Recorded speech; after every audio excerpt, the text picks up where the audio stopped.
Mariners Spring Training on Root Sports is presented by John Deere. Nothing runs like a deer. Well, what has been the home of the Seattle Mariners in March will soon be no more as they get one more day closer to the 2017 season. But no matter where they are or where you are watching, it's Happy Felix Day, everyone. The King is warming up before what will be his last start of spring training. Your hometown nine facing off against the Arizona Diamondbacks in this matinee edition of Mariners Spring Training. Good afternoon, everyone. Thanks so much for joining us, along with our senior baseball analyst, Bill Kruger. I am Angie Mentink, and you have a little bit of time before opening day, but you are running out. Do you need a bit more time? You set. Well, you know, as a starting pitcher used to be, I feel like, you know, I'm driving the ball in the middle of the fairway. I feel like my touch around the greens is pretty good. So I feel poised and ready. Yeah, I'm still over and 2, in and 8. That's my game. That's my game. With less than a week away from the regular season today, it's a good day to tune into spring training because some are calling it the opening day pitcher palooza. The aces of 8 different baseball clubs are towing the rubber today. We will be front and center for 2 of them in our Lexus pitching matchup. Mariners ace Felix Hernandez and Diamondbacks ace Zach Greinke facing off. Neither right-handers. Now they had the 2016 season that they had hoped for. No. Both are spending significant time in the DL, but some good things coming out of the spring for the King and Greinke. And they'll have one more tune-up before they get the ball on opening day, Bill. And you look at both these guys, definitely elite pitchers in the game, both coming off seasons of injury and uneven performance. And for Felix Hernandez, the idea that someone's going to take him off the Mount Rushmore of baseball, he is not for that. And you've seen his performance in spring training. Brilliant in the WBC, coming off 6 scoreless against the Giants, only 1 hit.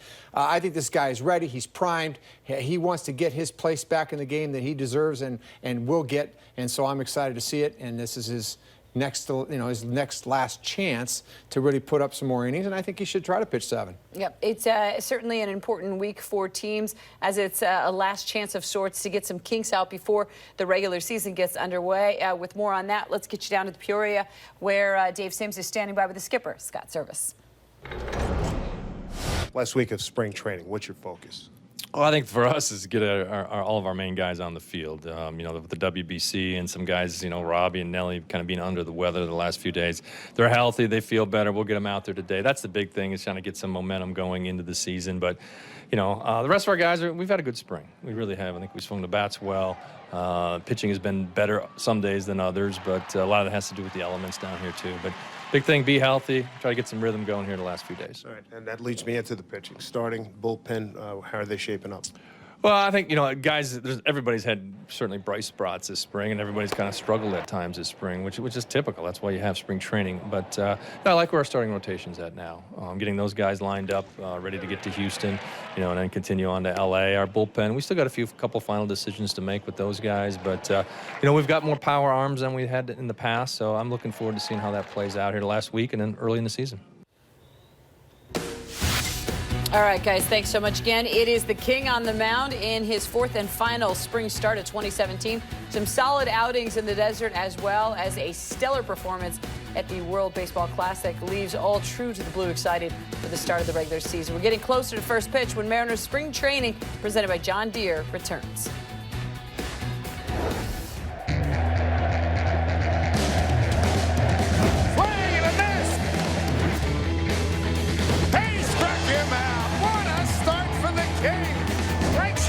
Side.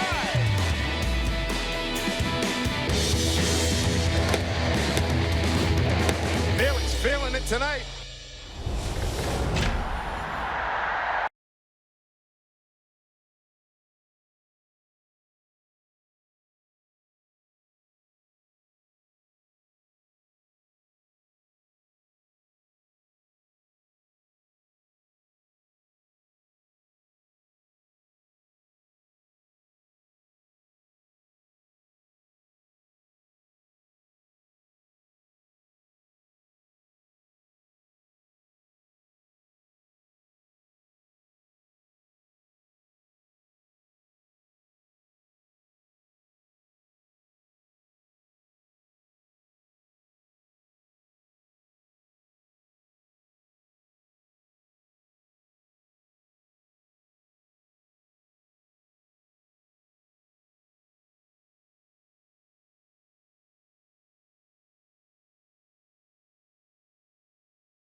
Welcome back to Mariners Spring Training presented by John Deere. A beautiful day in the Valley of the Sun for game number 33 of Cactus League play for the Mariners.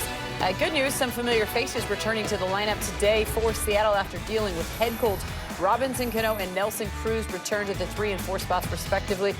Utility man Taylor Motter will be at the hot corner today, giving Kyle Seager a day off, and Mike Zunino will be behind the dish catching Felix Hernandez. So we have some guys back in the lineup today that were briefly sidelined with an illness, a little too close for comfort to opening day, Bill. And this is big to get them back and give them some time to get ready for opening day. Yeah, you get sick, it's going to drag your body strength down, so it's good, particularly Cano and Cruz. Those guys are pretty critical. They've been running all over the globe playing baseball. That can happen, and those things can run through the team, so you want to get them nipped in the bud. Yeah, and they made them stay away as well. Yes. You don't get anyone else sick. But what about the players that are rehabbing some more serious ailments? We make sure you're up to date, specifically on those bullpen guys, starting with Tony Zych, the right-hander, pitched 1 inning in the 7-6 victory over a Cincinnati split squad. That marked his first official spring outing since undergoing surgery in October for a biceps tendon transfer. I don't know what that is, Bill, but it doesn't sound good.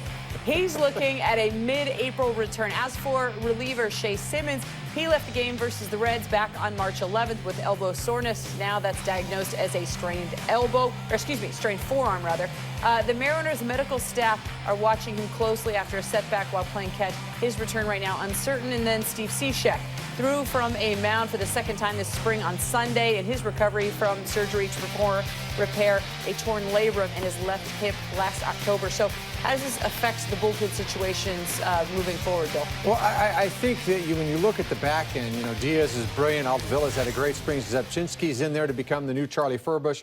So with Cishek, really the critical piece that should be part of that back end of the bullpen, you're not going to have him for a month. So everybody's going to have to move up a couple chairs. The Scribners, the Casey Fiends, the Nick Vincents, those guys are going to shove up to where they're going to be in higher tension situations. So the depth of the bullpen, obviously some great opportunities exist for some young pitchers. But I think Tony Zych and Shea Simmons, those guys are hard throwers, Ange. They're fun. They don't know exactly what they can get from these guys, so it'll be an added bonus when they get healthy.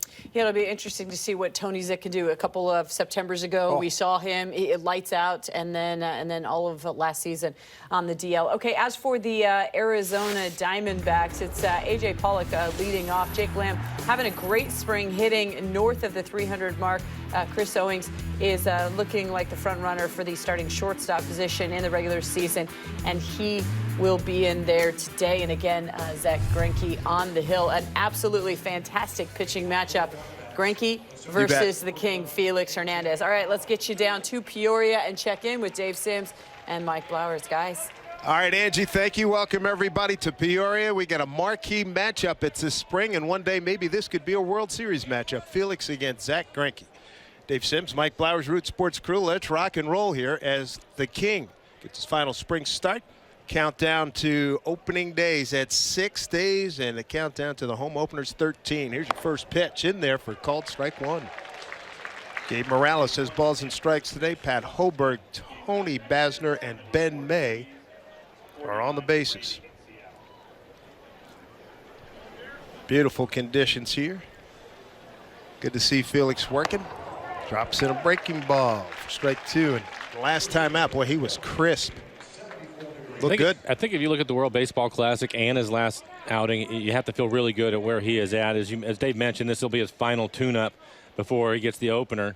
Look for him to go 2 or 3 innings. They're not going to send him out there for very long today.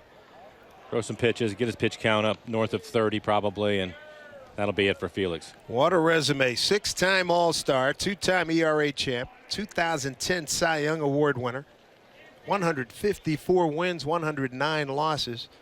And the guy he lost the 09 Cy Young to is pitching for Arizona as he records a strikeout on A.J. Pollock, returning after a long bout with injuries last season. Well, take a look at this last pitch. After a couple of breaking balls, you're going to see this next pitch. Bottom fall out, it's the changeup.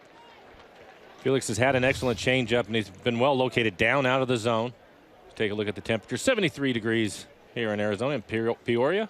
Gorgeous day. Winds at 5 miles per hour, and they will increase. And right now, blowing out hard to right center. One away brings up David Peralta. And he hits it to his former teammate Gene Segura in the shift. 2 away.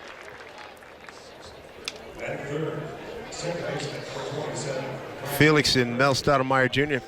Fun conversation after his last start about, hey, if you get the 0-2, Mel's telling him, if you get the 0-2, just put guys away and don't worry about strikeouts. And Felix came back thrilled that he was able to get so many guys just to pound the ball into the ground. He gave up a weak base hit. That was against the Giants last week. Jarrett Parker flipped one. A left-hand hitter flipped one in the left field. Well, you look at his last outing, he was able to get through 6 innings on just 71 or 72 pitches. That's pretty efficient. He'll take that all year long. Brandon Drury, second baseman. At a Grants Pass, Oregon, 5th season with the Arizona Ball Club. Their superstar first baseman Paul Goldschmidt getting the day off. Big time performer he is. 4-time All-Star, 2-time Gold Glover, 2-time Silver Slugger. 1-1 to Drury, breaking ball. Hit the Tony Perez Chica, the third base coach. Veteran Dave McKay coaching at first. There's Tony. New manager's Torey Lovullo. Took over for Chip Hale, who was fired after last season's 69-73 campaign. And Chip was gobbled up by the A's from whence he came. He's third base coach over there. 1-2. To left field, made solid contact. Gamble going back, and it's on the berm and gone. Brandon Drury with his first spring homer. He's having a good spring. He's now 21 for 53. It's 1-0 Arizona.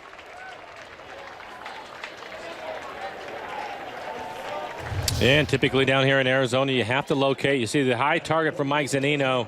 That's something that Felix has worked on this spring. Didn't quite get it there. That fastball belt high in a 1-2 count.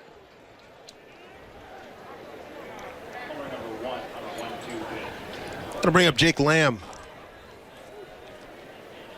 Lamb at third base, a 249 hitter. Hit a lot of home runs last year. Had 29, 91 runs batted in. Diamondback franchise a year ago, 4th in the National League West. Mike, they hit like crazy, just can't pitch. Yeah, they did.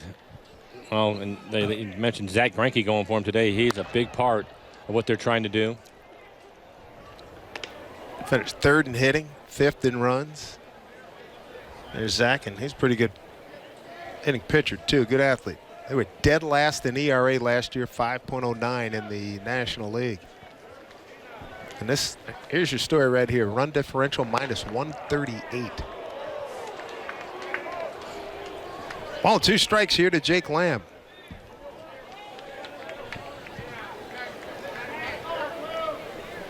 Felix 2-0 here in the spring, a 2.45 ERA.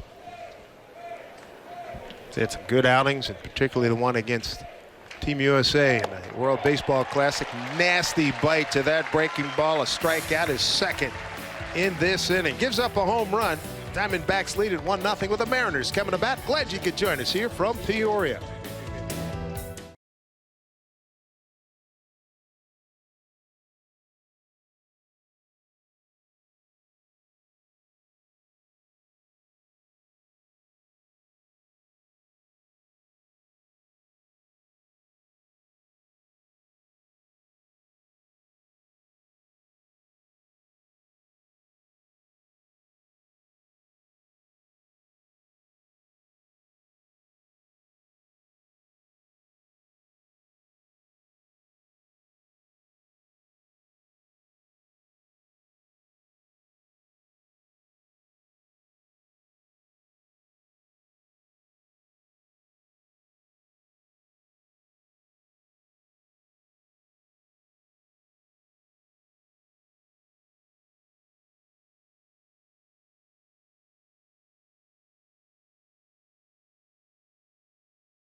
Mariners teeing it up against the Diamondbacks. Let's take a look at the lineup that Zach Greinke will face. Good to see a couple of the regulars back in the lineup. Robinson Cano, Nelson Cruz hitting 3rd and 4th in the lineup today. They've been out under the weather, but back in the lineup today. Taylor Motter trying to make this club. He's homered in back-to-back games, looking to be the utility man for the Mariners. He will hit 7th and play 3rd base.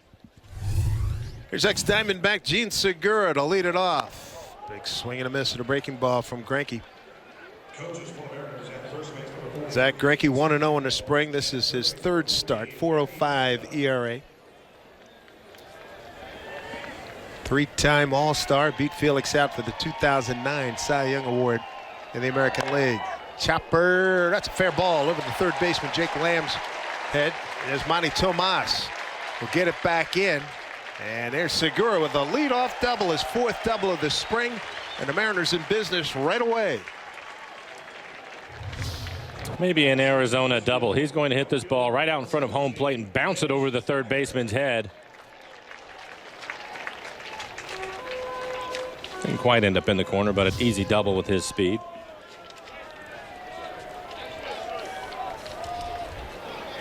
Another ex-Diamondback. Here's Mitch Haniger. Leads the major leagues with 10 doubles here in the spring.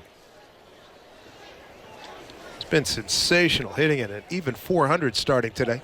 Bunt and a beauty. Greinke, good athlete.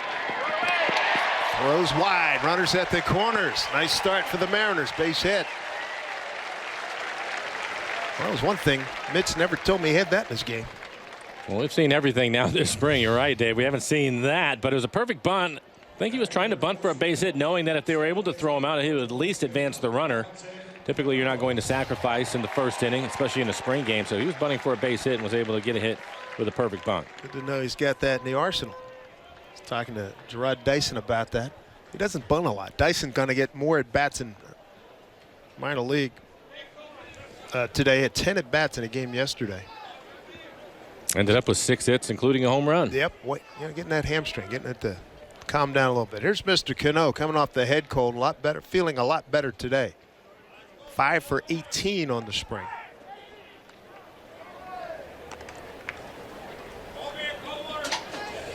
I would say right now, as you look at this Mariner batting order, it's pretty much what we're going to see on a regular basis, it would appear.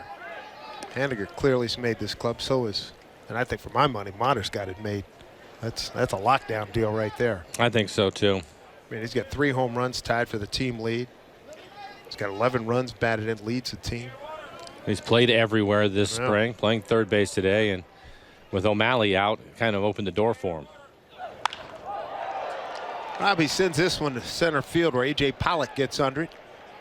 Here comes Segura, and the throw goes to the cutoff man, and we got a tie ball game. Robbie Cano gets a job done with a sac fly, his 5th run batted in, 1-1 ball game here in the 1st. And this is when you see the veterans usually getting ready for the season to start. I think typically throughout the spring, when we've seen of Robbie, he'd be very patient. But during the season, you want to get that runner in as quickly as possible, so he was aggressive in that at bat. Gets the deep fly ball to center. Brings up Nelson Cruz. He too feeling a little bit better. My head cold. Talking to some residents down here. They said 2 times it does rain down here at this time of year, and pollen comes down, and then you're in trouble if you're allergic to a lot of that stuff. Nelson Cruz, 8 for 19 on the spring, 421, couple home runs and 6 runs batted in. He's got 4 doubles.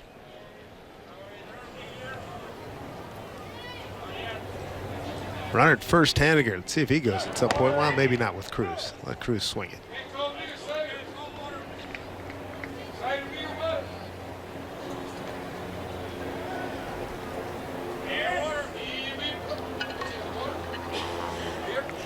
One ball game. Good pitching matchup today.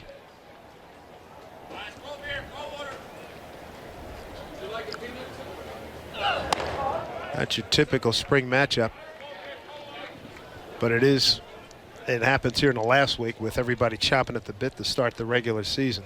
Countdown, opening day 6. We love Peoria, but let's get out of here. You ready to play for real?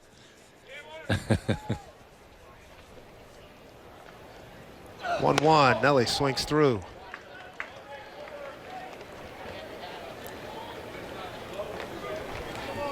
Greinke, 33 years old. He's out of Orlando, Florida.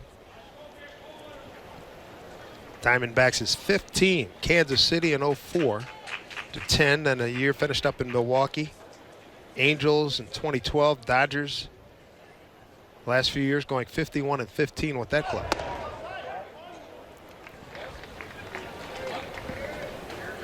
Two and two.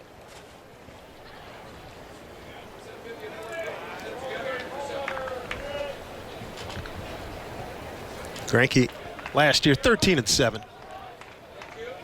Diamondback pitcher of the year from the Arizona baseball writers. And there's going to be some advancement there by Hanigers. That pitch in the dirt. Be a wild pitch. Count runs full for Cruz. Danny Valencia is on deck. Homecoming for Haniger. He came into the ballpark walking by the first base dugout, catching up with a lot of old friends. There's Danny.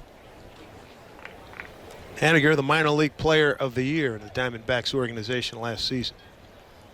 3-2 to Nelly. Right in front of the plate.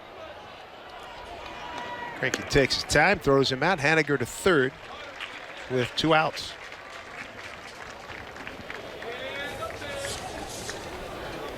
I'll bring up Danny Valencia with a 1-1 game, runner at third. And he's going to do the bulk of the work at first base. Daniel Vogelbach being sent out last week. Well, he's struggling in the first half of spring, but has been much better lately. Starting to square the ball up. We talked to him, well, it was probably about 5 days ago, and he was saying that it's definitely things were slowing down for him. So that's a good sign as you're getting ready to start the season. Hitting at 2 of 3, a homer, and 6 runs batted in. That home run will bomb at Camelback against Clayton Kershaw.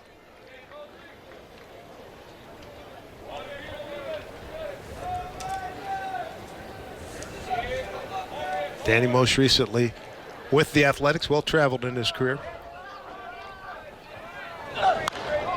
So he popped up.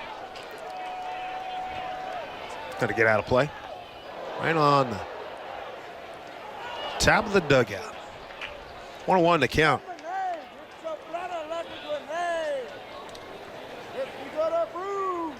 He's got service in his media session talking about the guys in the meeting, pretty fired up. And hey, we got close last year. Let's not let that happen again. Let's win this thing. And so you've been through this. Nice to see guys excited about breaking camp and playing these games for real. They've pretty much had enough, and I would say that's system-wide, not system-wide, but major league-wide. Let's go. There's been a lot of changes, but the core group of guys back, part of that 86-win season last year, and I think that you come to spring training, your expectation is to improve, and I think that they like the moves that were made. A lot of speed that they have with their club. Their bullpen situation taken care of this year, which was not the case last year, so that certainly helps. Be nice to get Cishek back to join the guys, but some power arms out in the pen. Blowing out hard to right field. 1-2 pitch here to Danny Valencia. Pop this one up. It's playable. First baseman, Negron, is under it. The Mariners tie it up with a run on 2 hits, no errors, a man left. 1-1 game as we go to the second.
fourth start this spring.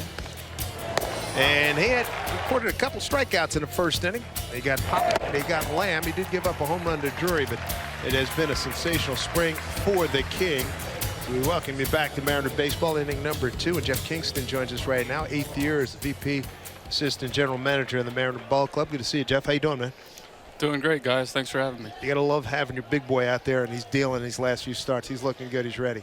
He's looked really good, dating back to the WBC start, and then obviously his last start in Scottsdale was about as good as I've seen him in the last 2 years. One of the things that we've seen this spring is it seems to be using his curveball a little bit more, and I know that's something when I talked to him last year, he wanted to use more last year, but it still his changeup is so good, and it seemed that he got away from his curveball at times, but I like his curveball this spring. Yeah, I would agree. I think he can still spin the ball as about as well as anybody, and sitting down behind home plate during his last start in Scottsdale, sitting with all those scouts, they were talking about him behind me and saying this guy, even at 91, 92 miles an hour, he can still win with the best of them, and he spins the ball better than anyone that they've seen all spring. I was talking to Mel and Scott about him too, and I think he tried to do it in the first inning, and that was to elevate the fastball a little bit more. We've seen him over the years. He's always been down and he's been terrific down, but maybe that's one of the changes that he needs to make, and he tried that in the first inning. Unfortunately, he didn't quite get it where he wanted it to. Yeah, and I think we saw that be successful in the WBC start and in the Scottsdale start, changing the hitter's eye level, going up and then going back with the low changeup or throwing the curveball off of the high four-seamer. And that's something new that he's working on this year, and I think it's going to really help that changeup so that hitters don't just automatically see the ball coming in low and give up on it early.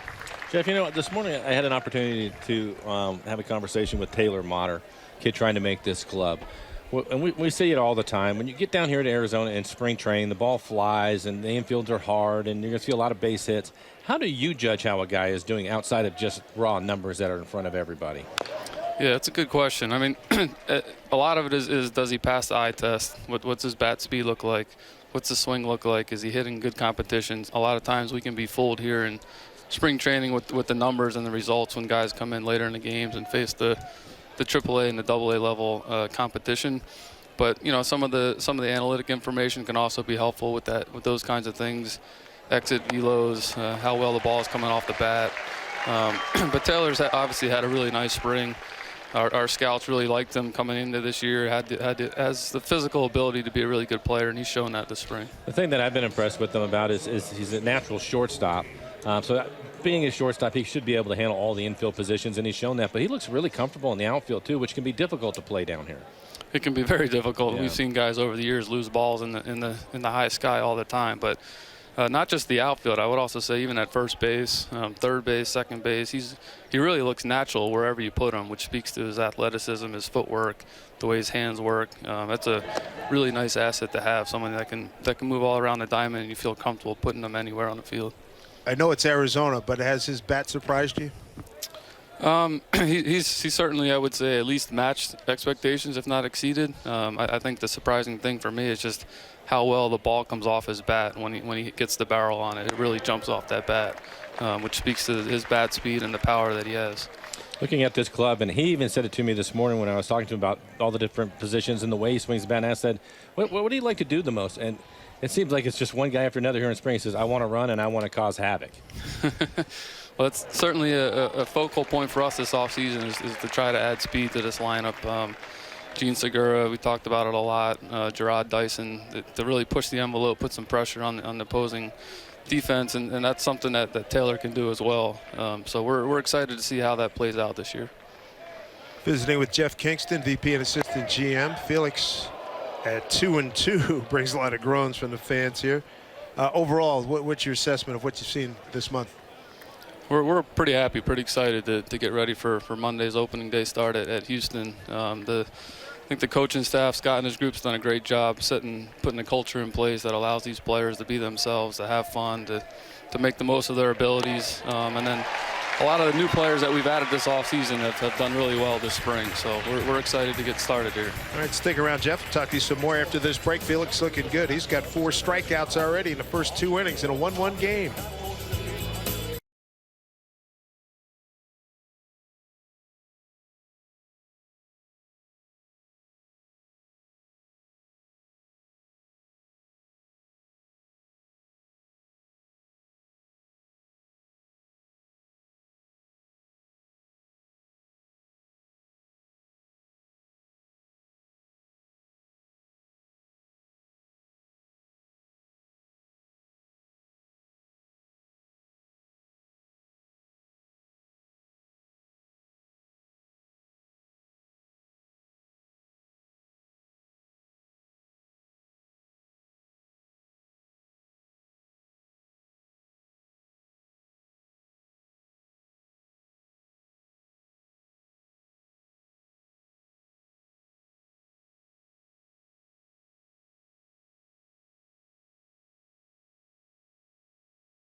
On Root Sports is brought to you by your Western Washington Honda dealers. Visit your local Honda dealer. And by John Deere. Nothing runs like a deer. Good to have you with us here in the Valley of the Sun. We're in Peoria. Mariners taking on the Diamondbacks. 1-1 game, bottom of the second. Here's Ben Gamble to lead off. Dave Sims, Mike Blowers, Root Sports crew. We've got Jeff Kingston with us in his 8th year with the ball club, VP and assistant general manager. What's Ben Gamble shown you this spring? Ben's shown us what our scouts and what we saw towards the end of last year, that he's got a nice swing. The ball jumps off his bat. He's got some surprising power for a guy his stature. He's obviously a really good defensive outfielder, and just the way he carries himself, the presence he has, the heartbeat he has. No situation's too big for him. We saw that last year. Oh, man. Saturday Game night? 161 Saturday night, fighting for a playoff berth, and he came up huge for us in that 8th inning. Slicer, left field, coming over Tomas there to make the catch. Jeff, talk to us a little bit about the bullpen. Everybody knows about Diaz, who's going to be the closer, and Ottavella, who was terrific last year, but just some of the other guys in the pen and what kind of pen you think it's going to be.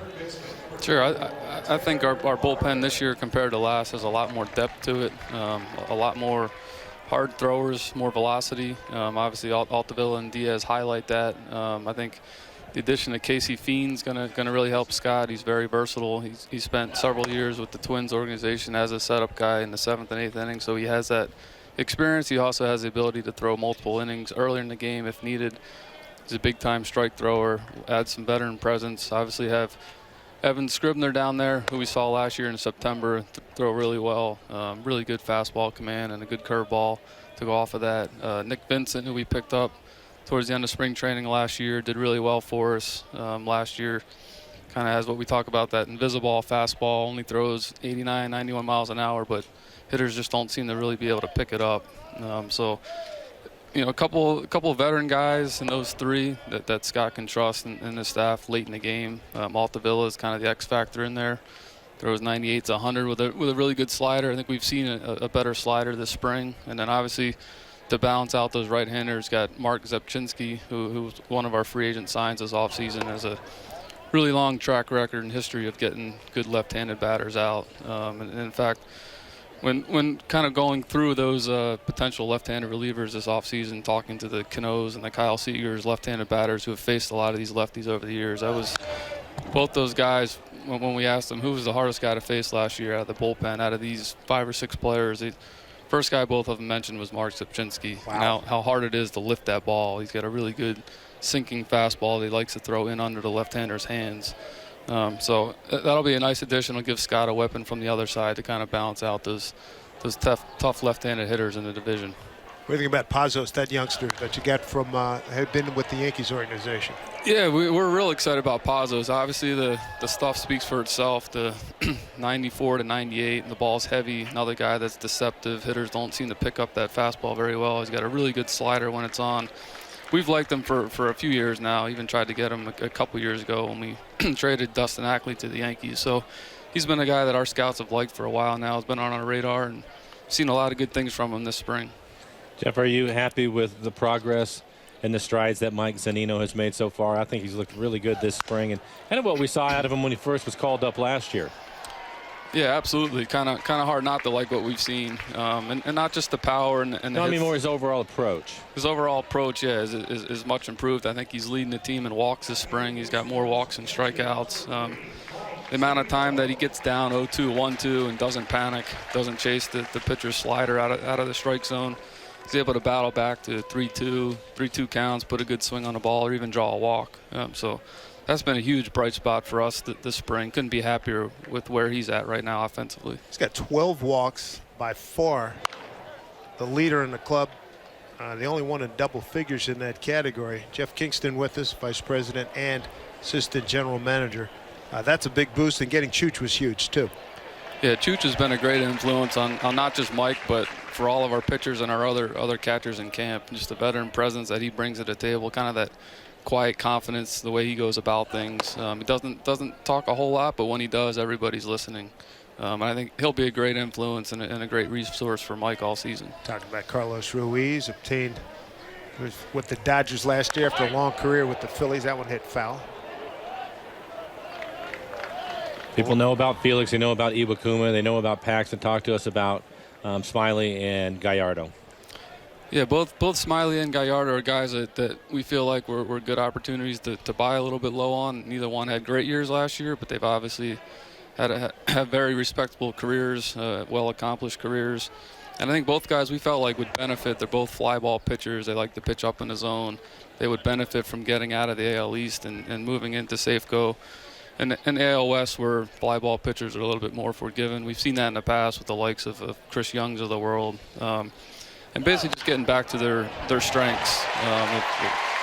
Going to their fastball, using the riding life that they have, pitching up in the zone. And then obviously with our outfield defense, that should help them as well. I'll be curious what your thoughts are when you look at last year and this lineup and the guys that had big years, including the guys in the middle of the lineup, and all the home runs were hit. But for the first time, home runs hit at Safeco Field. Do you have a theory on that, on why that was the case? Just more home runs there? Yeah, I mean, I think there's a couple different factors. There's obviously probably some, what we call in the analytical world, some noise to that. Short sample size and warmer weather. I think, you know, what can be deceiving when looking at that is the when you look at park factors, you're really trying to measure how many home runs you hit at home versus on the road. And when you have a home run hitting club, the numbers at home can get skewed relative to the other ballparks across the league. So I think that's one of the reasons. Jeff, thanks for the time, man. Good hearing from you. Good info. Appreciate it. Thank you, guys. Thanks, Jeff Kingston, Vice President and Assistant General Manager of the Mariners, who are tied 1-1 with Arizona.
Hi, everybody. Angie Mentic here, along with Bill Kruger. Felix Hernandez was making his final spring start of the spring, and it's over. 2 innings, but he looks good. Did he get done what he wanted to get done today? Oh, I think so. I mean, everything worked. Great curveball, changeup that fell off the table. The only thing that didn't work, he tried to elevate on Drury, tried to throw that fastball above the hands and threw it down the middle, and Drury hit a home run. But he looks great. He looks stronger. He looks like he's got more power. He's got touch. He's got commitment. The numbers don't lie. He's been brilliant in the spring. I would like to have seen him pitch a little bit more. He's going to be pitching on his 6th day. I would have let him go out there and pitch a little bit more. I mean, he's been to 73 pitches. You're hoping he's 90+ in his first start, aren't you? Yeah, it'll be interesting to see how long he can go in that first start. But again, after 2 innings today, he's done. He worked out this offseason with Iron Glen. A big focus of his was to get stronger. And Mike Blowers, you were just talking about the eye test with Jeff Kingston. Does Felix pass your eye test of being in much better shape this spring? I think that if you look at the effort at which he's throwing the baseball, and his fastball this spring has been 91, 92, I would say yes. The other part of it is he's really spinning his curveball. You heard Jeff talking about that, a pitch that he's going to probably use a little bit more because he's been so reliant on his changeup. And something that Bill can talk about which is something I was touching on earlier, and I've heard it from Scott Service and Mel Stottlemyre with Felix. And Bill said he tried to elevate the fastball. We saw that a lot in his last outing. I thought we saw it in the World Baseball Classic, and I think that is something else with the conditioning that he's done, and to pop that fastball in there just above the letters at times, just to change eye levels, will be a huge pitch for him, especially when you look at the break on his curveball right now. Yeah, when you're a curveball pitcher, you can hide that curveball or the four-seam fastball in that upper strike zone slot. But when you've been so brilliant, Mike, at keeping the ball down, I mean, he's the best. I mean, over a long stretch of time as a starter, unless you're talking about a guy like Billy Swift or somebody like that that had an incredible sinker. This guy lived at the knees or below. Just absolutely did, with all kinds of nuance and movement and change of speed. And, you know, for him to try to find that slot to hit the upper part of the strike zone, it's going to take a little bit of practice. And, you know, that didn't work that time. But I think it's a great idea. I think it's something he can use. Can you explain that a little bit more, Bill? Because basically, because he does have that really good curveball that goes up out of the zone and then breaks down into the zone. It's sort of that high fastball that's in that same plane, right? They look similar. When the hitter's looking for the ball out of the pitcher's hand, he's seeing the ball in that slot. He's seeing that four-seam spin. It's just the curveball spins opposite. So you're getting spin instead of going and carrying, the ball starts to spin and go down. Mike, you know what that's all about. You're trying to deceive the hitter. You're trying to live in that upper part of the strike zone, and that curveball then can really, really fool you. Hey, guys. Yeah, you're right. I'm sorry, Angie. I was going to say, along with Bill, and that's why you're going to see some bad swings. You see some really bad check swings at times with Iwakuma out there because he's really good at that. And if Felix can develop that, you're going to see the same type of thing. And I'm glad that he was able to work on it this spring because I think we'll see it a lot over the course of the summer. Gotcha. And again, it'll be interesting to see how long he's able to go on opening day. But any idea, guys, maybe Dave Sims, why his outing was so short today? Well, Scott said today in his media session 2 to 3 innings. So, you know, I guess, you know, just a decision made by the manager. Right? Seen enough. I mean, the King makes a proclamation today. I'm ready with 2 innings, 4 strikeouts. He strikes out 3 out of 4. I don't think he needs to show too much more. Let's let him rest and let him rock on Monday. He looked good. A lot of things working for him. And Bill brought up Iron Glen. Bill and Angie brought up Iron Glen. I remember talking to Scott in the offseason. How's Felix doing? The quote from Iron Glen was, Felix was training angry. Because Glenn was pushing him and pushing him and pushing him. And right now the results look great. A lot stronger in the lower body. As Haniger settles under this. 2 outs with Zach Greinke, good hitter. He's on board at first. Hey, there's still time to be part of opening day at Safeco Field. Not only will you enjoy the tradition and excitement of the Mariners home opener, you'll also receive a magnetic schedule. It's all courtesy of Safeco Insurance. Limited tickets remain. Don't be left out. Get them at mariners.com. Countdown to the home opener, 13 days against Houston. Countdown to opening day in Houston is 6 days. Cue shot. Just stayed foul off the bat of David Peralta, who grounded out to Segura in the shift, where he is again here for this plate appearance. Gene on the right side of the infield. You make a good point about that pitch that Kuma uses, that fastball, that elevated fastball. Well, if you think about it, Dave, add that to his repertoire. Yeah, and Iwakuma's doing it at 87 to 88 miles an hour. Felix has been 91, 92, so his four-seamer, I think it'd be a really good pitch, especially as good as his curveball has been. That thing had some snap on it, didn't it? Good stuff. 0-2. The other thing, Carl Willis and many a pitching coach will tell you, throwing it with conviction. He believes in it. I'm throwing it for strike. Here it is. That's exactly right. And he threw it. And, you know, you like that swag when you see a guy go out there, he knows he has command of everything in his back pocket. And just say, put it down, I'm going to throw it. Can't beat it. 0-2 here to Peralta, 2 out, 1 on. Casey Fiend on in relief. As Jeff Kingston was telling us, good acquisition. 9th game for Casey here in the spring. Here's the 0-2. That will get out of play. How about Greinke taking that fastball away from him, hitting it hard right side. You mentioned that. He is a good hitter, good athlete. 2 career home runs. Last year, he went 11 for 52 with 3 runs batted in.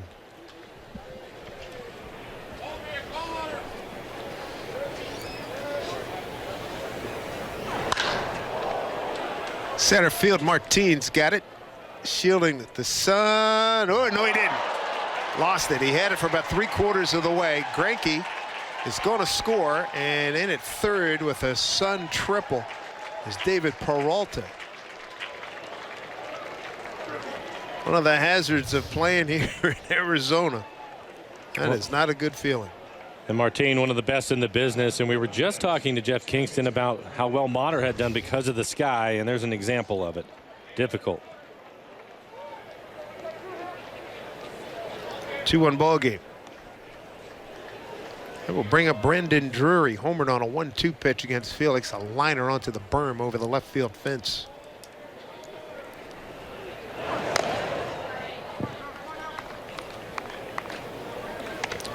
And not much he can do about that.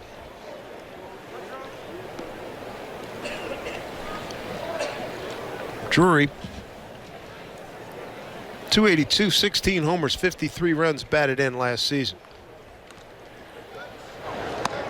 Diamondbacks, as mentioned, 69 and 73. They were next to last in the National League West. They were 22 games behind, out of first place.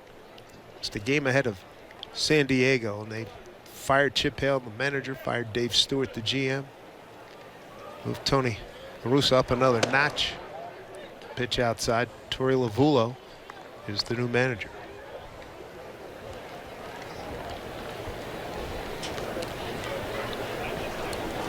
These guys do swing the bat. Third in the National League, 7th in home runs. Chopper. Mater just got him. A run on 2 hits, no errors, nobody left as we go to the home third. They're having fun on the berm here. Little dad-son action. You gotta love it. 2-1 Arizona.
Angie Mintic here at the Ford Sports Desk. Ken Griffey Jr.'s swing will forever be on display at Safeco Field. A statue commemorating his Hall of Fame career will be unveiled next month when fans join us Friday, April 14th. They'll receive a commemorative statue, plus the kid will be on hand to throw out the first pitch. SwingOnByMariners.com for tickets. Guys, back to you. All right, Angie, thank you. Always a pleasure to see the Hall of Famer. He was here earlier in the week. Tell you what, he could do a Segura. How about this? Back up the middle, 2 for 2, a double, now a single.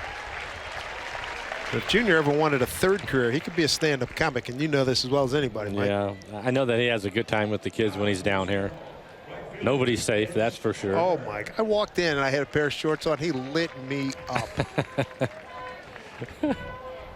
You weren't surprised, were you? No. Yeah. I was saying, hey, I checked my watch. Hey, right on time. How about Segura? 2 hits. Nice. National League hit leader last season. His 12th start. Missed a lot of time. He was with the DR. There he goes. He takes off. Throw down a second. A double clutch by the catcher, and he's in there safely. Hank Conger double clutched. Segura might have beaten it anyway. But a stolen base for Segura. He's now 4 for 4 this spring. We'll take a look at it. A little bit of a double clutch. Pretty good throw, though, right on the base. Still able to beat it.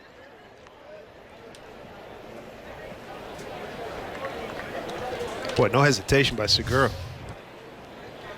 Well, I think the fans in Seattle are going to really enjoy watching this young man play. You know, he doesn't have the classic sprinter's body, but he can move. I mean, whoa, that was almost thrown away. Almost thrown away.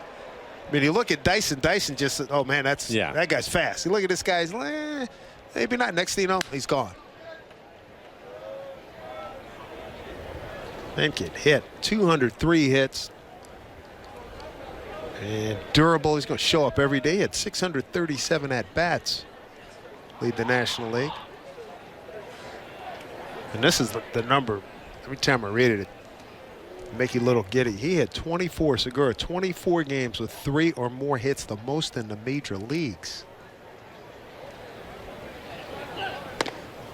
Well, when I first came down here to spring training, I asked Scott Service about him. And the first thing that he says is that he gets the barrel to the baseball. And we've seen that here in spring training. And the numbers that he put up last year will show that. Haniger laid down a bunt. It was a beauty. First time up. That one hit the right field. That's going to go. That's going to work there. Segura will score easily. Haniger in with an RBI double to tie it at 2-2. My goodness, his 11th double leads the major leagues. He's 2 for 2 today. That's his 28th hit of the spring. Just a fantastic spring, and this is what we've seen from him. He uses the entire field. And we talked about how things can be deceiving in spring training at times, but if you watch him all spring long, and he's played a lot this spring, Scott Service has put him in the lineup almost every day. You see a lot of that, just the barrel on the baseball, his ability to use the entire field. And the ball really jumps off of his bat. And he said he's now hitting .418 with this 2 for 2 day. It's talking last week, said, hey, I'm a line-to-line hitter now. And he has proven that. Started the day at 400. He's now at .418. Impressive. Here's Robinson Cano, sacrifice fly on the first pitch back in the first inning. Breaking ball from Greinke for a strike.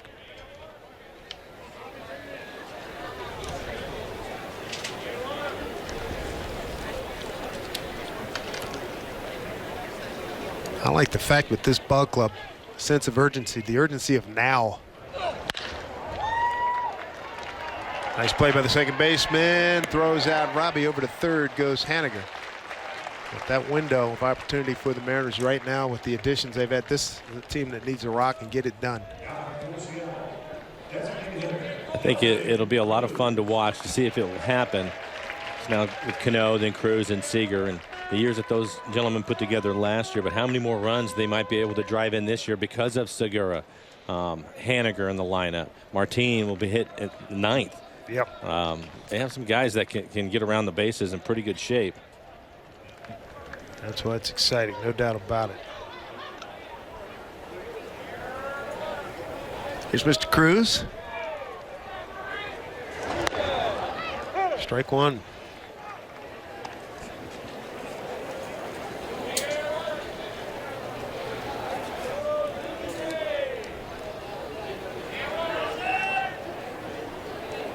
He's got to be in the top 3 to 5, if not the top 3, in terms of how hard you can hit a baseball on a consistent basis. He's normally going to be at the top as far as exit velocity goes. Man, he and Giancarlo Stanton move back to the back. Move back to the back of the dirt, fellas. 1-1 pitch.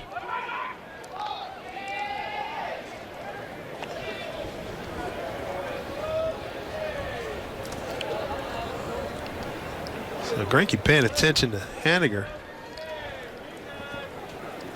First time I've seen this spring pickoff attempt at third. How about you, Mike? It's happened a couple of times, and you'll see it in spring training, and then they'll never do it during the season. Well tagged left field. There it goes off the fence. Nelson Cruz with an RBI double. That's a 3-2 Mariner lead. A little more lift than it would have been gone. He hit it hard. Well, right in his wheelhouse, wasn't it? Maybe just towards the end of the bat, just a little bit. Still drives it off the fence. Talking about that pickoff play at third base. I can remember many years, Dave, where as a third baseman, we'd have 3 different bump plays, maybe 4 different bump plays. We'd run them all during the spring. And when the season started, it was number 1 for the rest of the year. Never use the other ones at all. I think those pickoff moves to third is similar to that. I don't think you'll see it during the season. In the closet. Yeah. Folks, enjoying the final week of spring training here in Peoria. We'll be back on the air tomorrow. We'll hit air at 1 o'clock tomorrow. The Dodgers will be in town. Second look at that ball club here in Peoria. Kershaw against Iwakuma will start. Kershaw got touched up for a couple of home runs when the Mariners last saw him. Tyler O'Neill got him. Valencia got him. Martin. And Martin got him. Martin with the breaking ball hit the on an 0-2 pitch. On an 0-2 pitch to right, and then the other 2 went to left, and they were.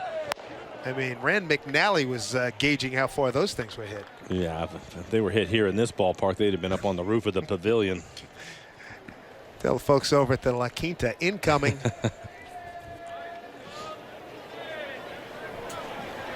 Oh, 0-2 to Danny Valencia. Popped up, playable. Drury.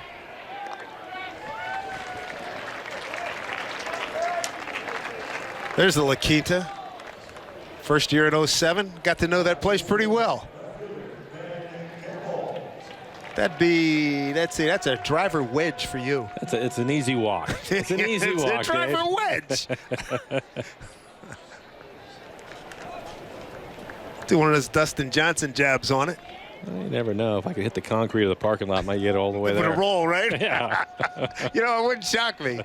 I might even put a couple shekels on that one. There's Gamble.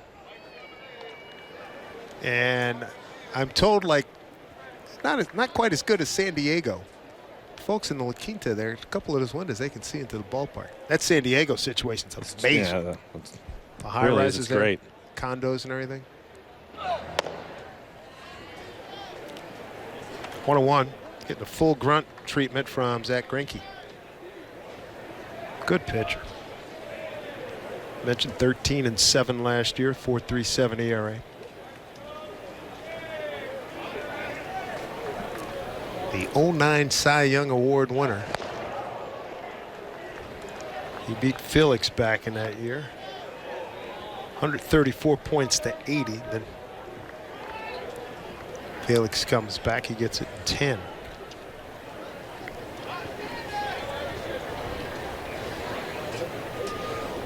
Here's a 1-2 pitch here to Ben Gamble. Ben flied out to left. Dribbler charged by Lamb. And he just gets him. Good inning for the Mariners as they pick up 2 runs on 3 hits. No errors, leave a man. That's 3-2 Mariners.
Today, Felix Hernandez getting his final start of the spring, and he was outstanding in his 2 innings of work. 24 pitches, 17 for strikes, 4 strikeouts, and he K'd 3 of the last 4 men that he faced. And Ryan Roland Smith joins us right now. What'd you think of the King? He looked good. I was disappointed he had to leave so quick. But he had that depth back on those pitches. He looked like he was mid-season right now. That finish on the pitches that you like to see at this point in spring training. He's on a mission. You can just see it in his face. He was on a mission this offseason, and this spring training, he looks so good. Did you see his last outing? I saw the highlights of it. Okay. Yeah. And he was terrific, very efficient. Yeah. I thought today his stuff was probably even more dominant, especially with that good curveball that he had going.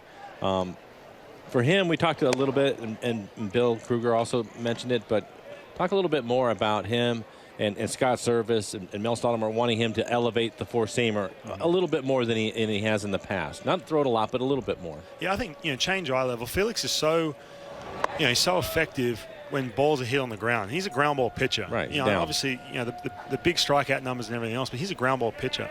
But just to add a little bit more effect to that is elevating. I think it's such a weapon, and Felix is able to. He's got so much movement on that fastball, but he's able to throw that that rising fastball up in the zone. I think that's just going to add to the way he pitches down in the zone.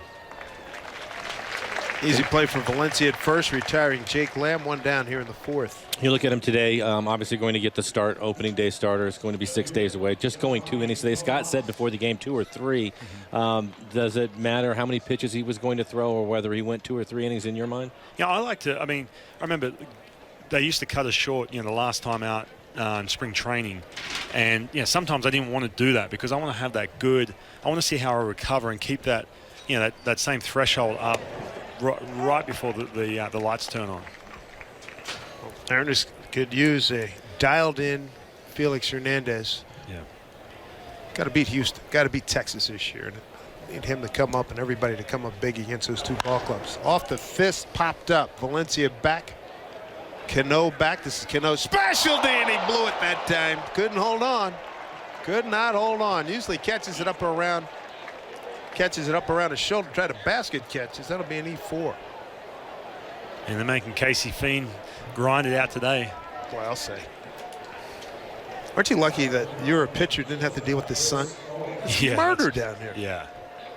And then with the wind today, or as they call it down here in Arizona, red flag warning. When the wind at about 5 miles per hour, but it's got to be kicking a lot more than that right now, swirling, going hard towards left field. Yeah. But hey, Robbie Cano, if you're going to do that, get out of your system this time of year. I hear that. Brings up Chris Owings, the shortstop, 1 out, 1 on. Infield at double play depth. That's solidly stroked and knocked down by Martin. Did a good job to keep it in front. Well, we see it with some authority there. 2 on here in the 4th inning. And bring up Christopher Negron, first baseman. And just back on Felix, this is a big year for him. I think he's 30 plus right now. Be 31 like April 6th or 7th. Yeah, 31, which is amazing, by the way. The fact he's been around for so long, started when he was 19.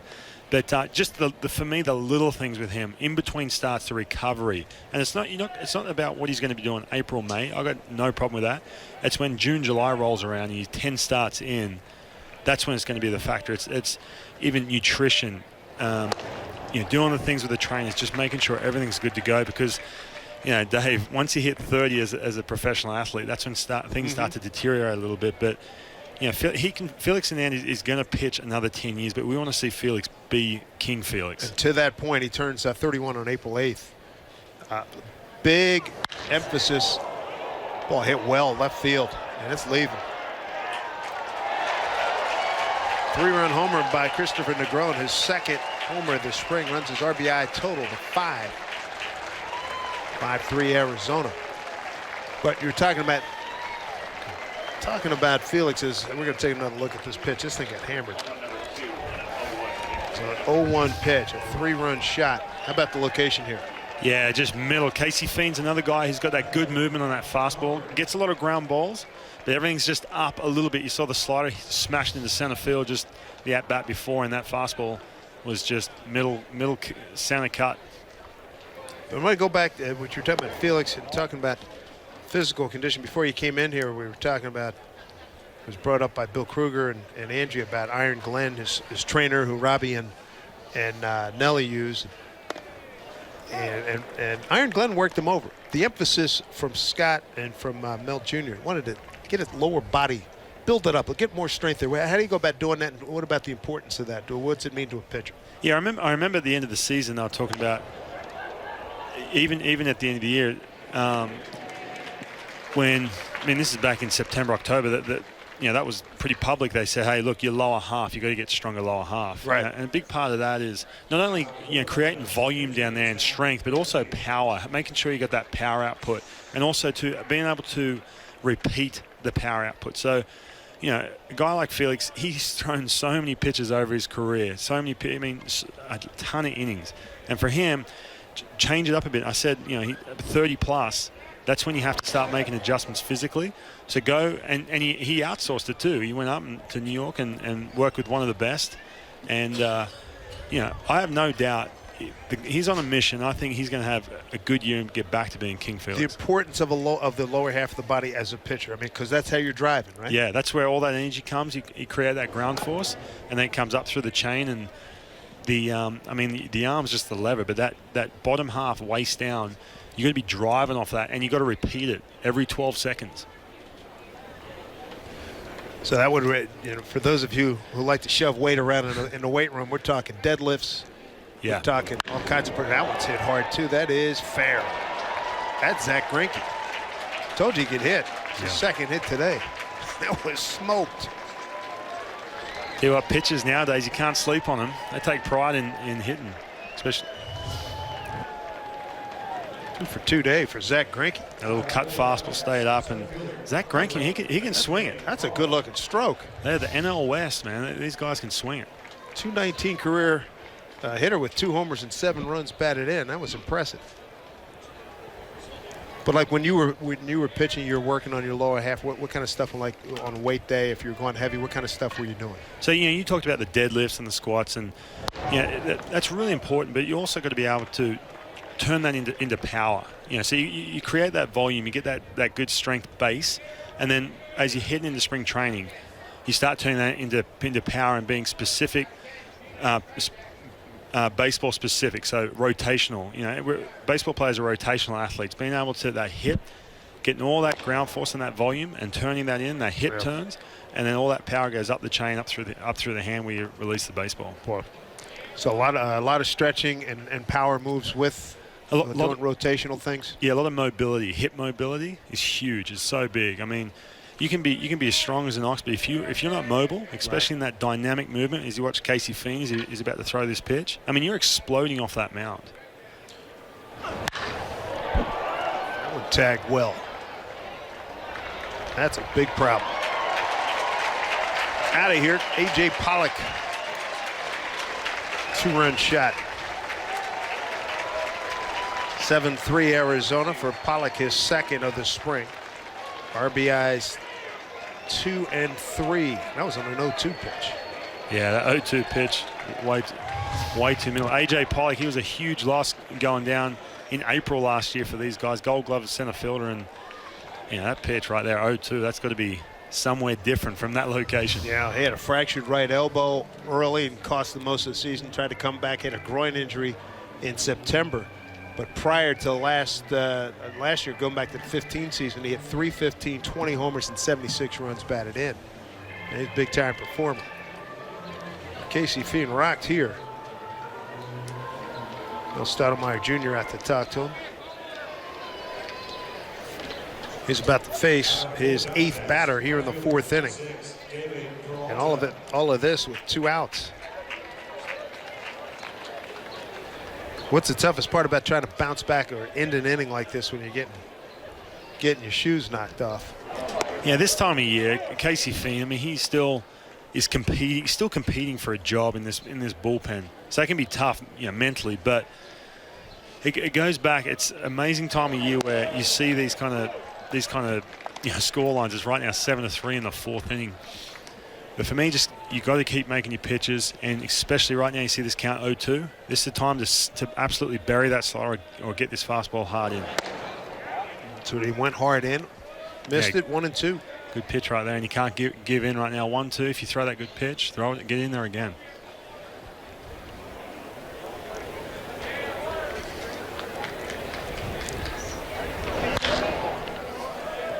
And played hard to the right. That one's going to get fouled by a couple of feet. Long run by Gamble. Even that pitch right there, 1-2. You know, he threw that good 0-2 pitch, and that 1-2 is just way too much plate. It wasn't a great swing, but still, I mean, Peralta right now shouldn't be able to even make contact on some of these pitches. And Casey Fiend has it too. He has that good, nasty slider as well to finish guys off. Well, 2 strikes, 2 outs. Big inning here for the Diamondbacks, a 7-3 lead. 2-2.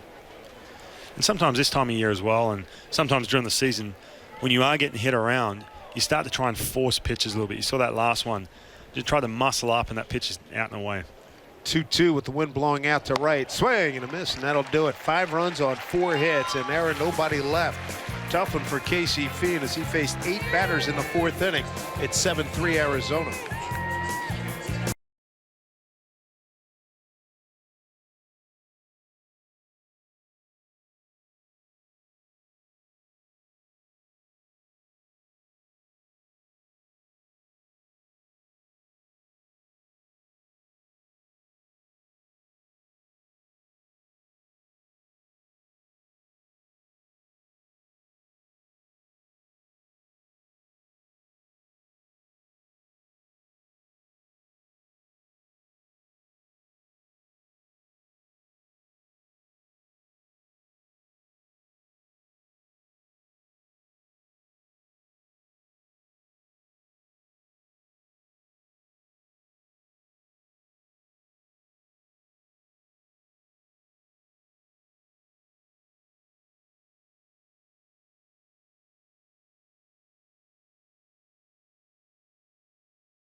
Mariners spring training here on Root Sports is being brought to you by Steel. To find your local Steel dealer, visit steeldealers.com. And by your Western Washington Honda dealers. Visit your local Honda dealer today. Good look at the Glen Canyon above the Colorado River. And our producer, Curtis Wilson, said that the bridge that he stood on, a little bit shaky when the cars went on. Personally, I'd have sent the drone out for that one.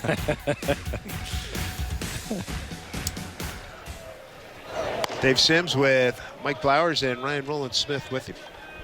Taylor Motter, Mike Zunino, Leonis Martin, bottom 3rd of the order here against Zach Greinke, who's 2 for 2 with 2 runs scored. Mike, who does Greinke remind you of from your playing days? Anybody in particular?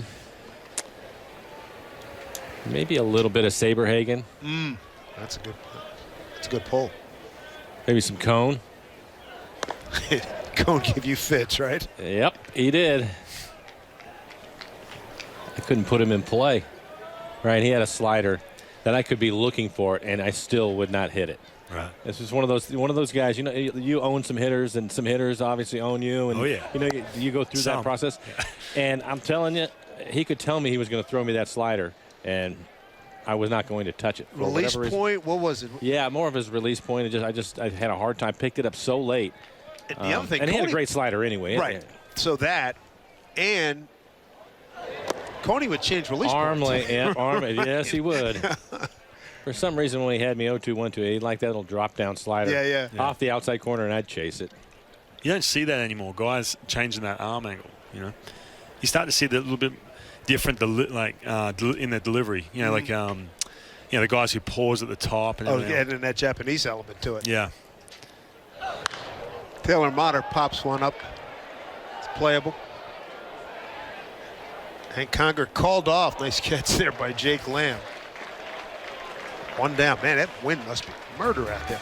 Mariners' 20-game plan means you have 20 chances to see history with the team that's locked and reloaded and ready to battle in the American League West.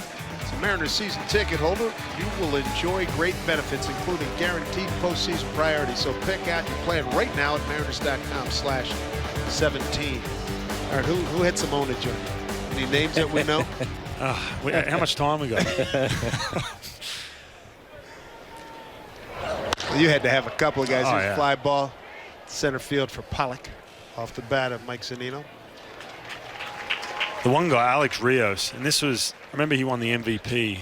I think the year after that. He wasn't doing as well, but I just could not get the guy out. Tall right-hand hitter, with Toronto, with Chicago. Yeah. I think the Rangers, too, for a little bit. Rangers, yeah. How about guys, any guys with names that you had some success with that you'll tell your grandkids about? One guy I grew up watching and played his video game and the whole thing, the Big Hurt. For whatever reason, man, he used to stand right off the dish, and you could throw him inside, and he'd jump out of the way. And so you could just stay in. He lived in there? Yeah. Hey, look, I don't want to talk too much here in case he's listening. He's a Hall of Famer. Exactly. Put that notch in your belt. What the hey? Frank's already in. Come on. But, man, the nerves were going. When he come into the box, he's such a big human being. But for whatever reason, I had no problem with him. Great fielder. Wins that battle against the wind and the sun. David Peralta, 1-2-3 for Greinke in the fourth with a 7-3 lead.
Hey, Angie Mentink here along with Bill Kruger. We are under a week to go before opening day. Here's my question, Bill. Yeah. In spring training, if you knew that you were going to make the team, what was your mindset? What was your focus in this last 6-7 days? Well, it's pure performance. You want to be in rhythm. You want to be throwing the ball well. You want to have command of all your pitches. You want to have success when you're on the mound. You want to have gotten past all the things you know have to be a part of spring training. Finding your way onto the mound, getting some rhythm, getting through the dead arm stage, and hopefully feeling very, very healthy, and then going out and building confidence. I think it really doesn't change that much, but I think the pressure changes a little bit if you know you're going to make the team as opposed to if you weren't.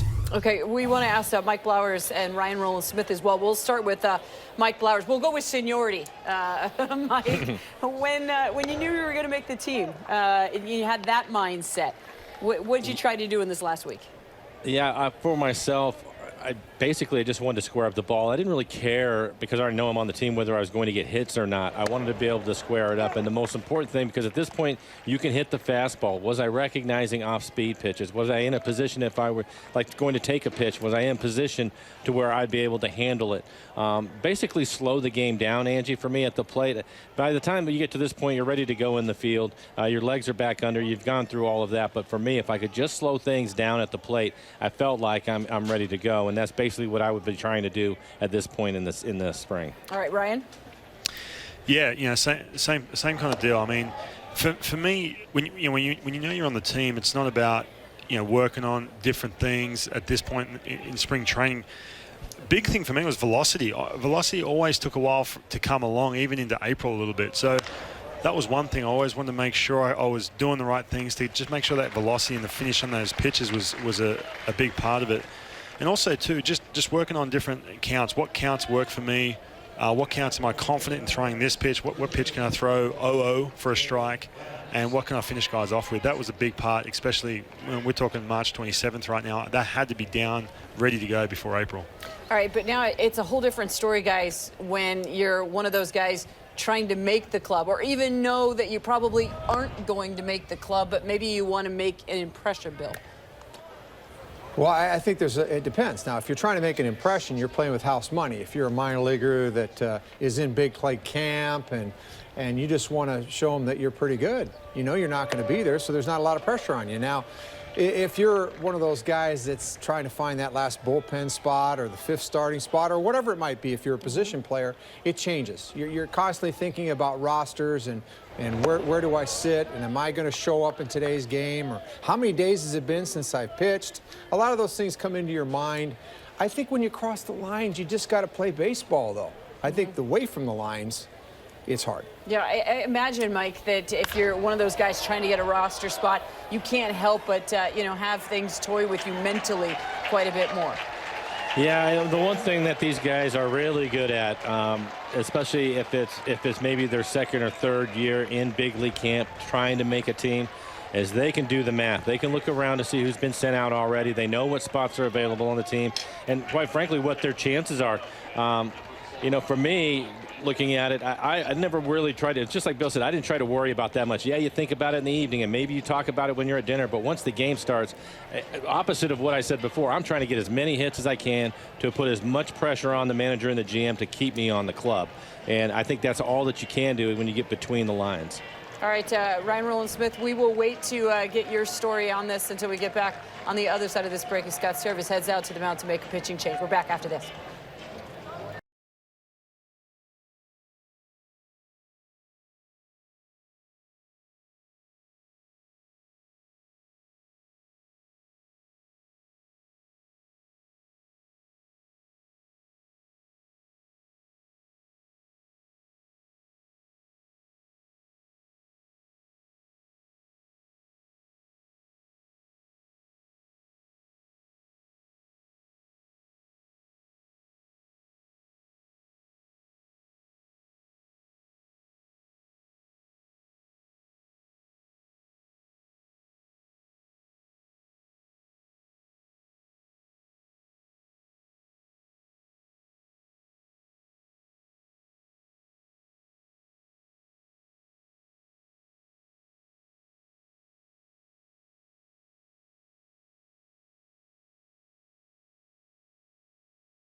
fifth inning between Arizona and Seattle right now. Diamondbacks leading this score 8-3. Before we went to break, we were talking about this final week in spring training, and as a player, what you are trying to accomplish. First, we talked about what you're trying to accomplish when you know you're going to make the team. Ryan Rowland-Smith, you're down there in Peoria. Give us an idea of what it's like when you're trying to make that club, but you're kind of on the outside, maybe looking in or not sure.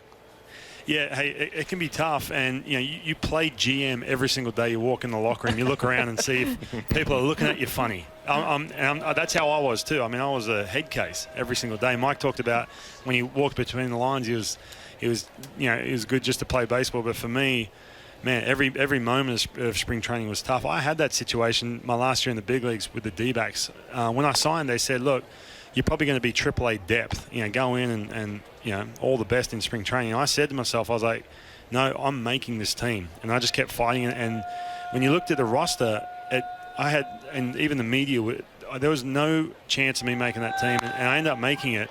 And I just kept pushing and pushing. Had a really good spring training. But this time of year, every single time you walk in that locker room, you're looking over your shoulder. When are you going to get that call to walk into the office to find your fate? It can be tough. Yeah, well, nice thing for you, when you are a lefty and they need him in the bullpen, you can never have enough left-handed pitching, right? Bill, what is it like for the skipper this last week? And do things change at all in the way you're going to manage? Are you gearing up, I guess, is what I'm asking, in this final week for the regular season? Maybe a little bit, because you start to play the game in order. Instead of having the closer come in and pitch the fifth inning, he may actually be used later in the game. You may be starting to set your dominoes in order as you get closer and closer to the start of the season, so it's more like a real game. So then the game clock speeds up a little bit for the manager. I think the clock is slowed down. He's had a whole season of managing, and I think the game will slow down for him, and a really smart guy, but being on the field and running the show, the game can go fast, and I think this year it'll be a lot slower for him. Plus, he's got a pretty good team to work with. Yeah, he does, especially that heart of the order. I think that Scott Servish would tell you, Mike Blowers, that he learned a lot last year. And what have you seen this spring? Has he been any different in your mind than say, March 2016? Yeah, I have something that I actually have been looking for, too. But I have to say, Angie, I think he's about as consistent with his approach as anybody that I've seen, especially for a rookie manager last year, and the way that he ran his camp and the way that he treated people and the way that he communicates with people. I don't think that has changed at all, except for one thing. Early on in camp, this was not a situation where this club was going to be here to work on things and improve. His expectation is for them to win, and he put it right out there for everybody to see. That's why we are here, to take that next step forward. So he did apply a little bit of pressure, but overall I think he's been very consistent with the way that he's gone about his business. Okay, Lou Piniella might have been very consistent as well, but probably that's where the similarities begin and end between these two guys. Well, I think this, on that end of it, I think that probably personality-wise and the way that they communicate was a little bit different. I think that's fair to say, but the one thing that they know is they know their personnel. They know what they can and cannot do, and their job is to try to put these guys in a position to succeed, and I think they're very similar in that respect. Yeah, they may go about it a little bit different, but Scott also has a lot of fire in him. He's a competitive guy, and we saw some of that last year, even in the first week when they were down in Arlington, and I think that was a message that was sent to everybody. So, yeah, they may do things a little bit differently, but there's a lot more similarities, I think, than people would realize. Yeah, well, when you look at this sort of coaching staff overall, Dave Sims, they have got quite a bit of personality and a lot of different characters on it, that's for sure. It's a good group. There's no doubt about it. I was talking to Manny Acton today, and he's ready to go. Everybody is, and everybody's got a little pep in the step and a lot of regard, knowing that it's the end of spring training is near. So let's go. Chris Owings strikes out. Jonathan Aro has taken over. He walked his first batter, Manny Tomas, and now he's going to face Christopher Negron, who is a 3-run homer back in the fourth. He's 1 for 2. He struck out in the second. I think that maybe we saw a little bit of what Bill was talking about as far as the way Scott manages and bringing pitchers in for certain situations and guys trying to make the club to see how they react. And maybe that was Dean Kiekeffer who came in to get the one left-hander out, and he was able to do it, Ryan. Yeah, absolutely. And the guy, I talked about 2014, basically being told you're going to AAA. Jonathan Aro's in that position right now where, he probably, he does the math, man. He knows where he stands, but he's starting to turn heads. So this is a huge afternoon for him as well. Base hit for Negron. Going to third is Tomas. This Diamondback team finished third in the National League last year, swinging the bat very effectively here today. That's the 9th hit. But like you said, you just try and do it that little bit extra, and Kiekeffer knows he's in that position. You don't have to do any more. Easier said than done. You don't have to do any more than what you've been doing. I mean, he's right here in the thick of it. Just got to keep going out and making those pitches. Switch hitting catcher.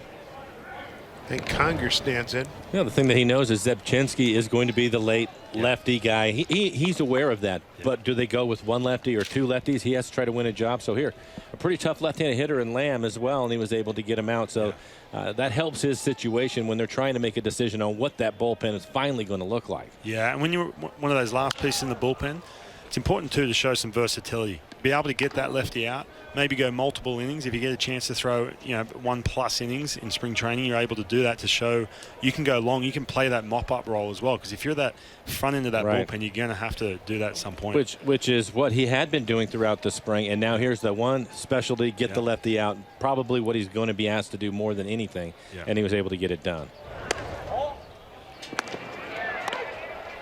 Back safely at first is Negron.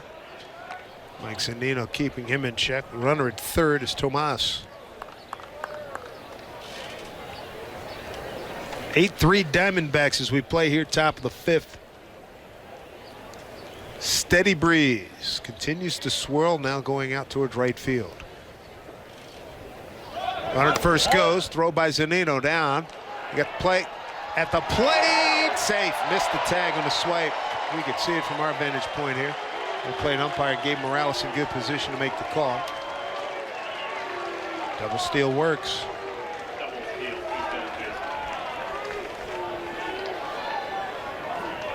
And there's a lot of timing involved in that play. As you take a look at it, the runner takes off at first. He's going to stop. Mike makes a good throw, and you can see Cano, he continues to come to home plate on the run. Strong throw, just missed the tag. Perfectly timed on the slide at home.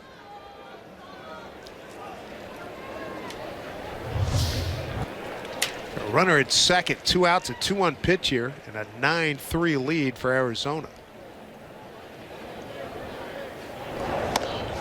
Pretty good heater. 2-2. And Conger 0 for 2. He's got a 2-2 count. Hank with the Rays last year hit 194. He's been with the Angels and Houston prior to that.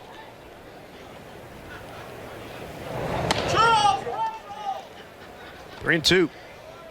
This could probably be the biggest at bat in Jonathan Aro's spring training right here. Whether he makes the team or not, if this is the last chance he's going to get to pitch, always making that lasting impression to be that guy when the manager gets 3 names, a month into the season when injury happens, and he goes back to games like this in spring training.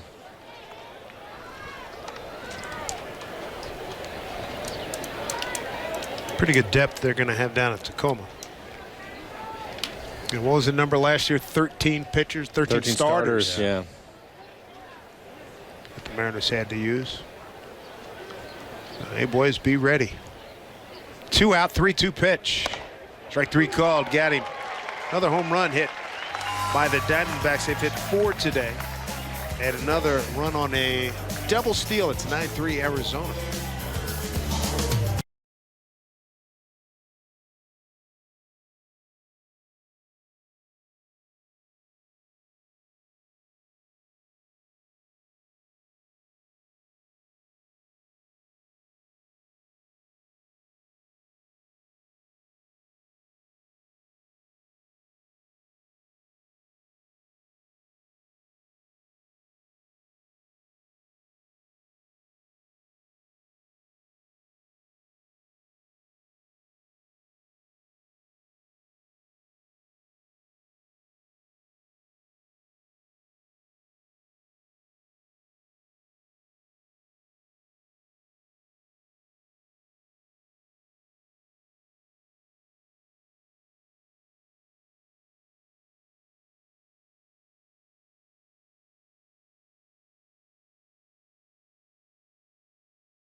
This copyrighted telecast is presented by authority of the Seattle Mariners and may not be reproduced or retransmitted in any form, and the accounts and descriptions of this game may not be disseminated without the express written consent of the Seattle Mariners. As we take you downtown, Chase Field, home of the Diamondbacks.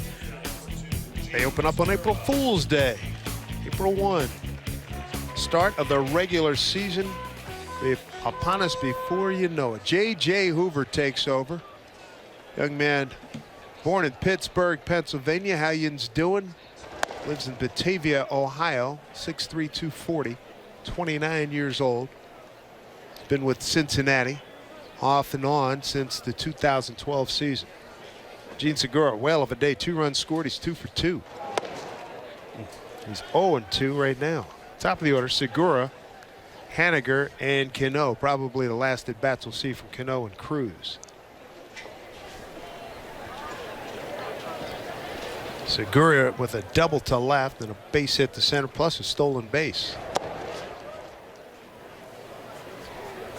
Hoover with that good slider. The one just before that was right on the money, and that one just trying to do a little bit too much with it. Big gap in left center field for Segura. Got the center fielder Pollock shading over towards right. 1-2. Up the middle. Got some top spin. Gets through. A 3 for 3 day for Gene Segura. Doing it against his former team. See that pitch supposed to be elevated. Wasn't elevated enough after those good sliders. And Segura is hitting everything back up the middle. He looks good right now. So Segura starts the 5th off. Upbeat tick here for the Mariners. Here's Mitch Haniger, another former D-back. He's 2 for 2. Got a bunt down the third baseline and a double to right. Brought in a run. With his 2 for 2 day, Haniger now hitting at .418, 28 for 67. 2 homers and 11 runs batted in. Tied for the team lead with Taylor Motter in RBIs.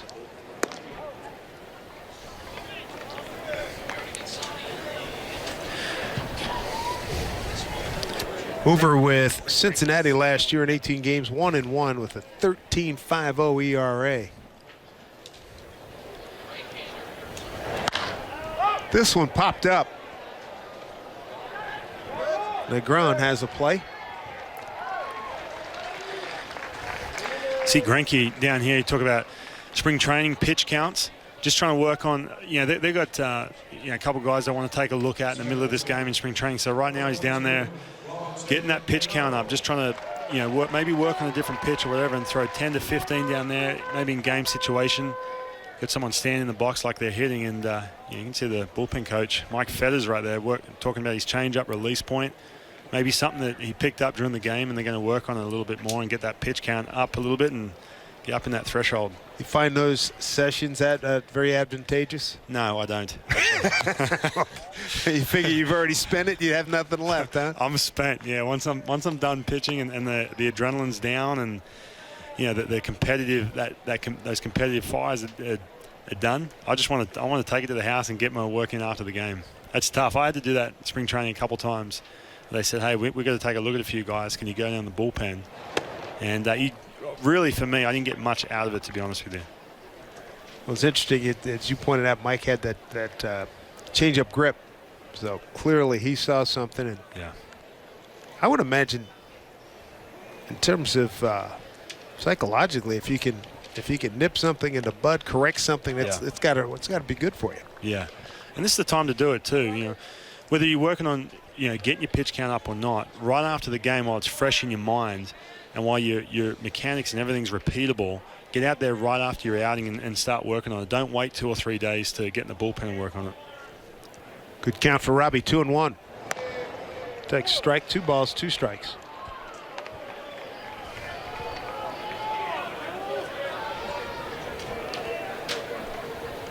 Been a lot of crossover between these two teams. Ketel Marte, he was just sent down today by Arizona. Taiwan Walker, Chris Iannetta, Tom Wahumpson. That one fouled off. Ex-Mariners now with Arizona, and ex-Diamondbacks now with the Mariners. Segura, Haniger, Mike Freeman, Tuffy Goswitch. A couple good ones we're getting over from the D-backs. You mentioned Tom Wilhelmsen. Apparently he's making that team, so that's good for him. He had a big, I think it was 8th inning yesterday, and struck out the side. Looked good doing it. 1 out, 1 on. Here in the 5th, it's been a big home run day for the Diamondbacks. They've hit 4. Brendan Drury, A.J. Pollock, Jake Lamb, and Christopher Negron. 2-2 pitch. Up the middle. Shortstop playing right there. Bobbles it. Runner at second is out. And the ball gets away at first.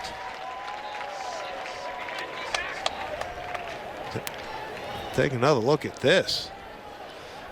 Chris Owings playing behind the bag. Segura coming in hard, and he rushed it. Did he get there in time? Ooh, he looked like he was safe. Yeah, he looked very safe. That'll do it for Cano. Tyler Smith going to pinch run for him. Take you out to the Cove, the play area, and these youngins having a blast. Not as hot as it had been about a week, 10 days ago. It was 95, 97. Right now it's 78 degrees. I have to bring my board shorts tomorrow and head out there. New feature here at Peoria.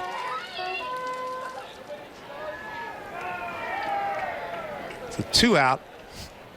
Tyler Smith pinch running for Cano.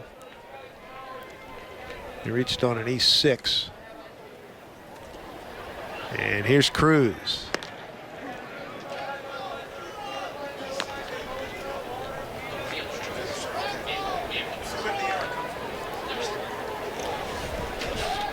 Beg your pardon. Of course, that was a fielder's choice, not an E6.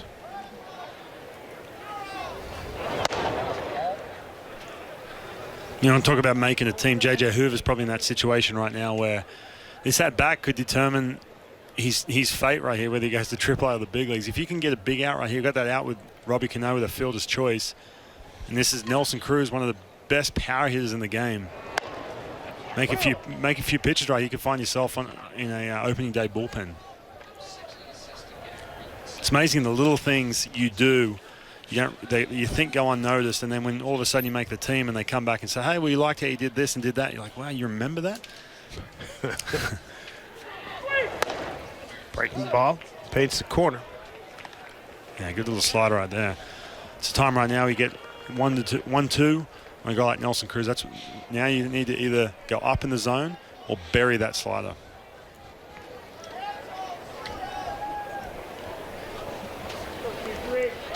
Ball 2 strikes, 2 outs. 3 runs on 7 hits in error for the Mariners. 9 runs, 9 hits for Arizona. Count goes to 2-2. D-backs have announced their starting rotation as Zach Greinke, Patrick Corbin, Shelby Miller, Taijuan Walker, and Robbie Ray. Corbin and Ray, the 2 lefties. 2-2 to Nelly. Takes it up high, full count. See right here, J.J. Hoover just trying to do a little bit too much with this at bat. His last 2 pitches just trying to muscle up a little bit and go a little bit outside of himself. 3-2. Tyler Smith at first takes off, and then hey, struck him out. Got him to go fishing. No runs, a hit. No errors, a man left. We've played 5. It's all Diamondbacks at 9-3.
Tink here, along with Bill Kruger. Mariners and Diamondbacks going at it right now down in Peoria. And we have heard from Scott Service that is likely he will leave Peoria with an 8-man bullpen. And you hear this, and it's not crazy, Bill.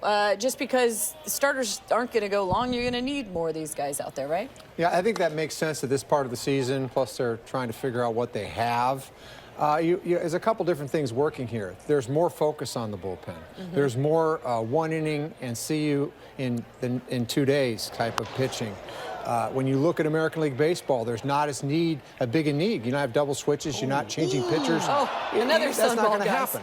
So, and you have a player like perhaps Taylor Motter that can play all over the field and play in the outfield if need be. So, 8-man, why not? It's a different world than I pitched in. But nonetheless, you're safe. Yeah, you bring up a great point with the flexibility of Motter because he can do a lot of different things. We bring in Ryan Rowland-Smith as guys continue to struggle with the sun down there. The good news is, guys, when they come up here to the Northwest, they won't see that thing until July. But Ryan Rowland-Smith, this 8-man bullpen and the idea of it, you can understand it in today's baseball world.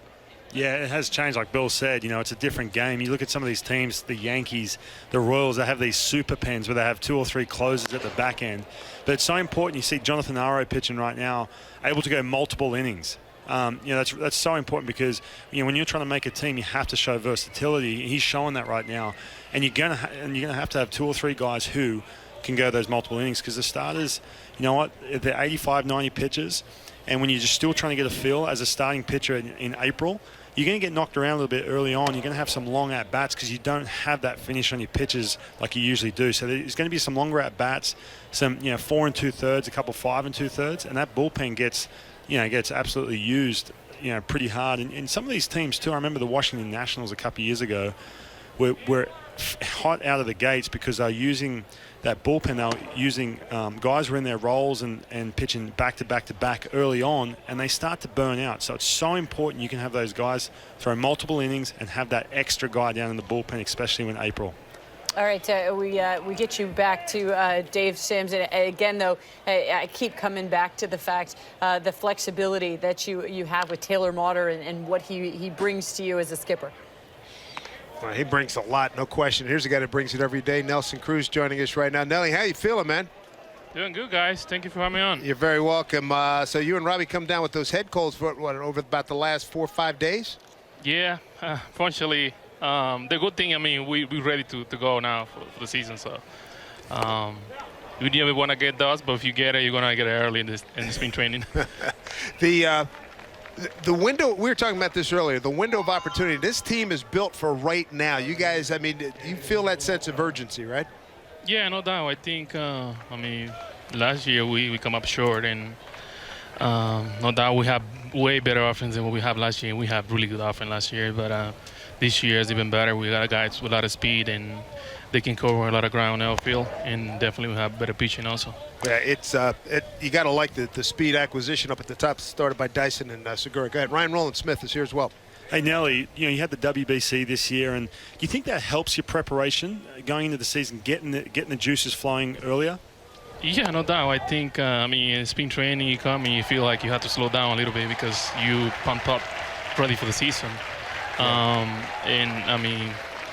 It's like a playoff atmosphere, so, you know how you can get ready for the playoff, and then you come up, you were definitely ready for the season. Loved watching the emotion at your ball club during the WBC. That was sensational. It was like that last time, but I think this was the most I'd watched of the WBC, and I thought it was great. It was really caught on. Yeah, we definitely have a blast. We enjoy every play. That's the way we play in winter ball. We show our emotions and we play with fun. We enjoy the game, every play, every situation, and the fans are also they into the game. If you watch that game against USA in Miami, it was standing. The fans, they're all over the game. So right?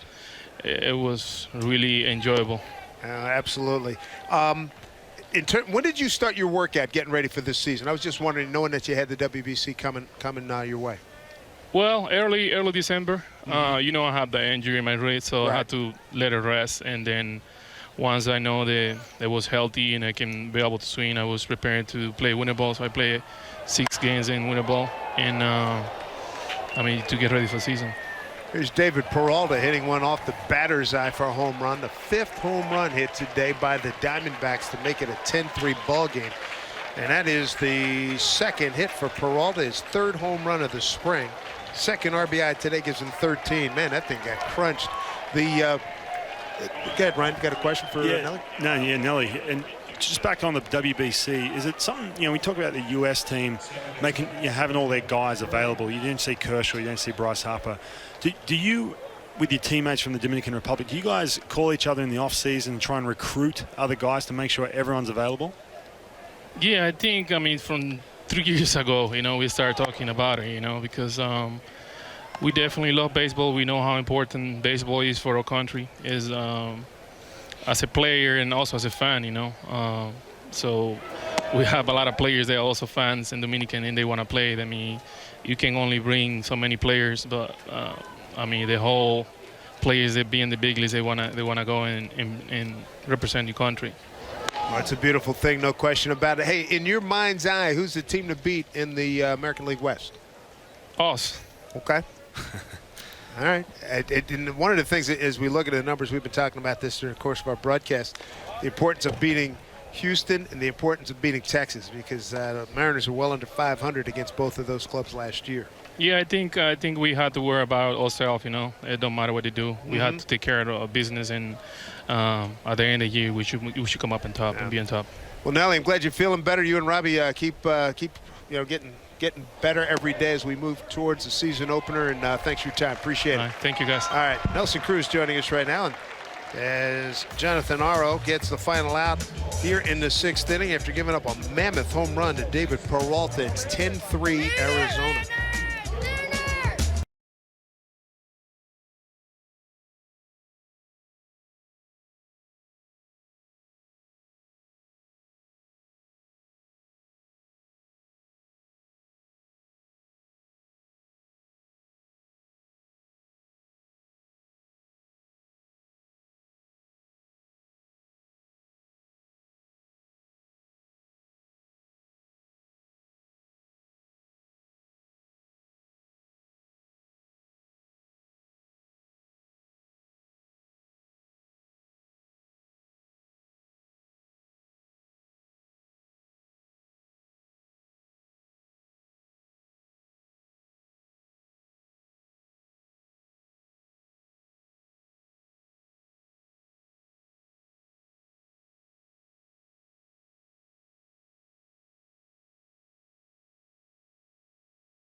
Mariners spring training here on Root Sports is brought to you by John Deere. Nothing runs like a deer.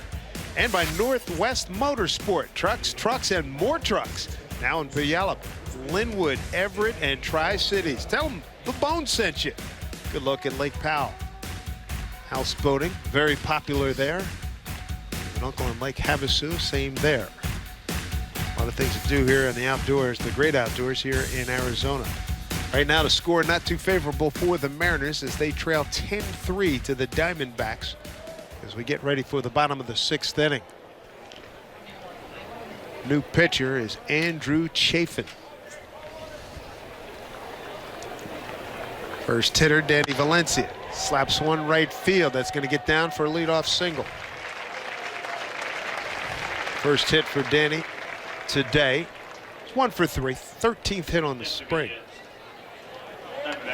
Denny hits lefties so well. See that pitch down and fastball wasting no time, just reached out and ripped it into right field. Yeah, his career numbers: 321 against lefties, 373 on base, 500 slug. Slugging percentage. Really good numbers for Danny Valencia. And Gamble 0 for 2, fly to left, and a ground out to third.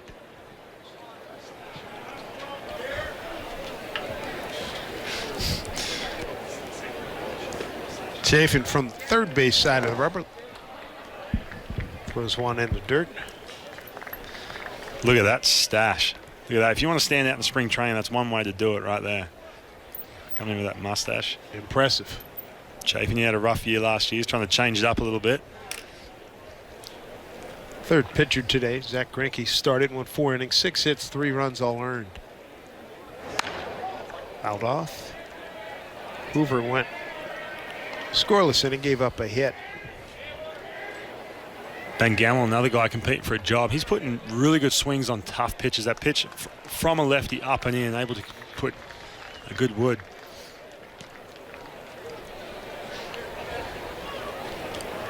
Count 1 and 2 to Ben. We'll slide it down in the way right here, see if he can lay off it. Boy, throw it duck special. Or crush a hanging slider, even better. We like to look like the Peanuts comic strip. Undressed him. Yeah, that pitch was supposed to be buried down in the dirt, and you left it up hanging. And like I said, Ben Gamble is just putting good swings on these tough pitches, right back up the middle. First 2 men have reached here in the Mariners' 6th. Here's Taylor Motter. Next half inning, we're going to hear from Taylor Motter. Mike Blowers had a chance to get a few minutes with him. He's had an outstanding camp. Looks at strike. Taylor 0 for 2 today. Came in hitting .296. Tied to the team leading home runs with 3, and the leader in RBIs with 11.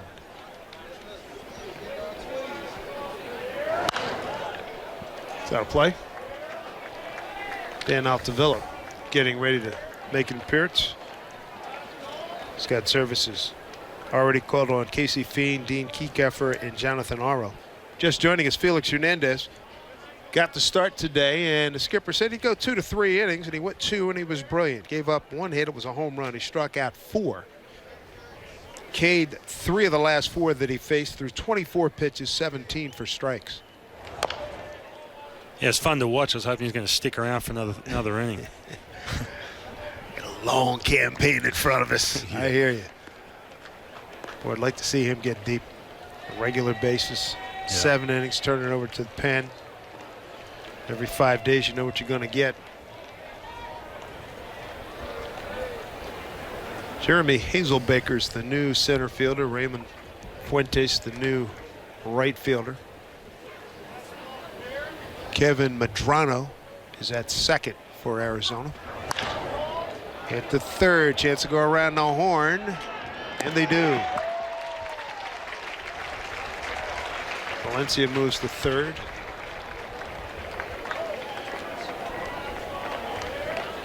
Tailor made there, no pun intended. With Mr. Motter at the plate. Brings up Mike Zunino. Zunino with a hard hit single to left in the second, flied out to center in the 4th. Ahmad remains in the game at shortstop. 29, Kevin Medrano now at second base. 29 at second base. 41, Jeremy Nick Ahmed now in center field. is the shortstop. 66, Raymond Fuentes now at right.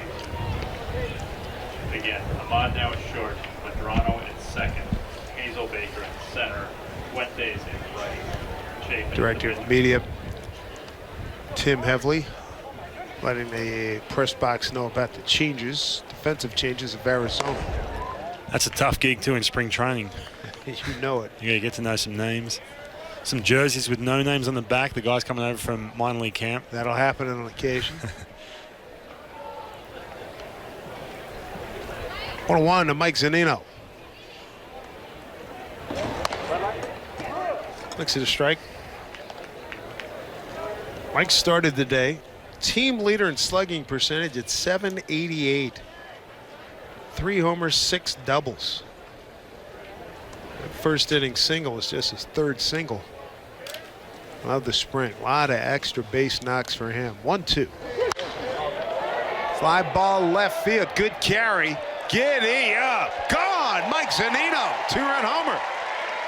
Adding to his power numbers for Mike Z. His 4th home run. Takes over the team lead. He's got 9 runs batted in now. And we got a 10-5 ball game.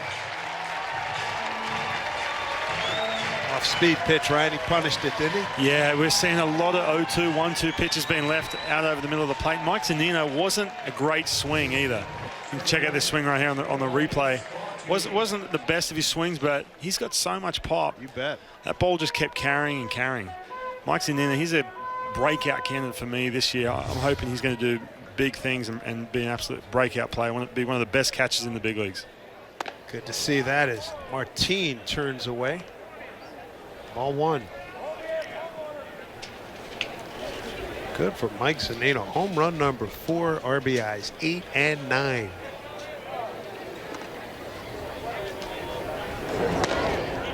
Really enjoyed the conversation. I don't know, about a week 10 days ago with Scott Brocious. And I said 250 achievable for Mike Zunino. He says, oh, heck yeah. Yeah.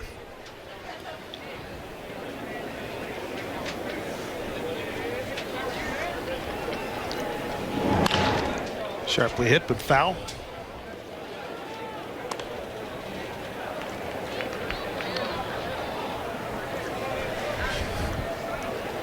Another 1-2 count. You see Chafin just dumping those sliders, and he's throwing a lot of them. See right here if he can bury this pitch. He's having a tough time. He's not making an adjustment. Yeah, fastball in right here. And hit by Zunino, the 10th hit for the Mariners. Chop foul. 10 runs, 10 hits, no errors for Arizona. 5 runs, 10 hits, 2 errors by the Mariners.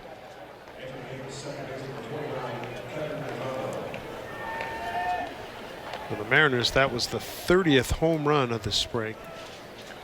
Today, Arizona's hit 5. That gives them 34. Yeah, he nothing but good things away. This starting rotation and even the bullpen, what they say about Mike Zunino, the way he calls a game, and he can hit too. You mentioned 250. That's so attainable. And you need that too. You need that catcher who can carry pitching staff. It's so huge, so huge. And he's on the other end of that. Offensively, he can be an absolute weapon. Infield straight up for Martin. 2-2, 2 out. Work the count full. Gene Segura is on deck, and Segura having a great day. 3 for 3, a stolen base, 2 runs scored. One blowing out. Here's a 3-2 pitch. That's playable. Tomas out there, that'll do it. Highlight of the inning of Mike Zunino, 2-run homer. Ryan Rowland-Smith, thank you, sir. And Ryan will be with us again tomorrow in our telecast. We'll hit the air at 1 o'clock. Good for Mike Z with the 2-run homers, 4th of the spring. 10-5 Arizona.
Motter's been outstanding for the Mariners this spring. Acquired from Tampa Bay. Mike Blowers had a few minutes of chat with him about how things are going here in spring training for him.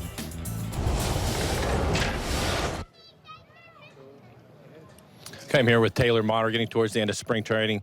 Taylor, so far, how's camp gone for you? I've had a blast. Getting to meet these new guys, new coaching staff. It's just been a lot of fun.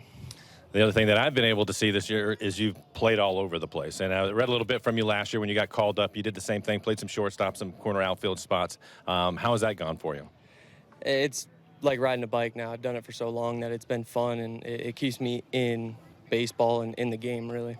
Is there a position that you prefer one over the other, or do you like playing them all? I love playing them all. I grew up as a shortstop, so I'm going to have a little favoritism towards short, but, you know, I've done it for such a long time that I like them all. Has Scott or Tim Bogar said anything to you about your role on this team and what their expectations of you are? No, you know, we haven't sat down and have a conversation yet. I don't even know if I've made the team yet. I'm just showing up every day, you know, trying to be a good teammate, trying to be a good person, get to know these guys because they're all new to me. So I want to get to know them, what they like to do, families, you know, things like that. I'm not really worried about what's going to happen. But do you feel that these last 4 games that you have are going to be important for you as far as making this club, or do you think that maybe some decisions are made, or how do you look at it when you're going into the final week of the spring training? You know, I'm not really looking at it like that. I'm looking at it like I'm playing baseball the way I am, and if that's going to fit this team's mold, then I'm all for it. You know, I'm happy to come out here and do whatever I can to help this team win this year. For those that haven't seen you play it, can you give the people back home just a brief scouting report? They know that you play all over the place, but a little bit of the types of things that you can do on a baseball field, and what you like to do. Yeah, you know, play defense, my main thing. I can hit a little bit. I like to steal some bases. I like to be a menace on the base path whenever I can. But otherwise, I'm just going to play hard and try and win every game. I wanted to ask you this question because a long time ago, I was actually in the position that you're in right now, and I had to play all over the place. And I was the emergency catcher. Now, when they told me that, I didn't think much of it. I thought, I'll never get back there. But I actually had to go catch an inning. Would you be okay with that? Yeah, I caught some bullpens in AA. So I've been back there a few times. I definitely need a thumb guard, you know, sure, extra big gloves, some padding. But, yeah, I had no problem doing it. Taylor, thanks for your time. Thank you very much. He was pretty enthusiastic about the possibility of getting that emergency call. Yeah. His knees Let's see what happens when he actually gets the call. Exactly. I can tell you that. Knees will be buckling a little bit. 2-1 pitch here from Altavilla. His second hitter is Yasmani Tomas. Jake Lamb greeted him with a hard single to right. As you look at Taylor manning third base today. Rare day off for Kyle Seager. You know that he spent some time with a catcher's glove on when he starts talking about a thumb guard, because that is critical. Because the baby can get bent back in a hurry. He can be, especially if a guy has a heavy sinker or something like that, and you're not used to being back there. Get that hard piece of plastic that you put over your thumb, and it'll protect you. He's pitched by Altavilla to record a strikeout. Kyle Seager basking in the glory of his North Carolina Tar Heels, making the Final Four for back-to-back years. I told him, I saw him today, I said, don't mess it up this year, all right?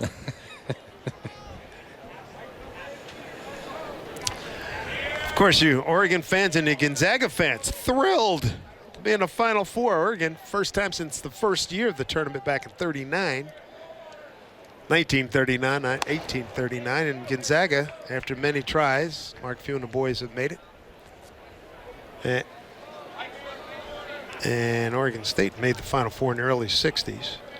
And they got the South Carolina Gamecocks, Frank Martin and company.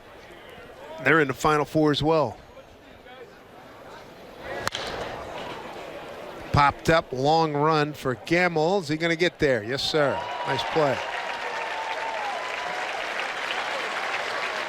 You mentioned it with the wind and the sun, and the wind right now blowing out to right center. I think most of the time this would have been a foul ball, probably out of play, but the wind blowing it back to Ben. Never gives up on the play, fighting the sun.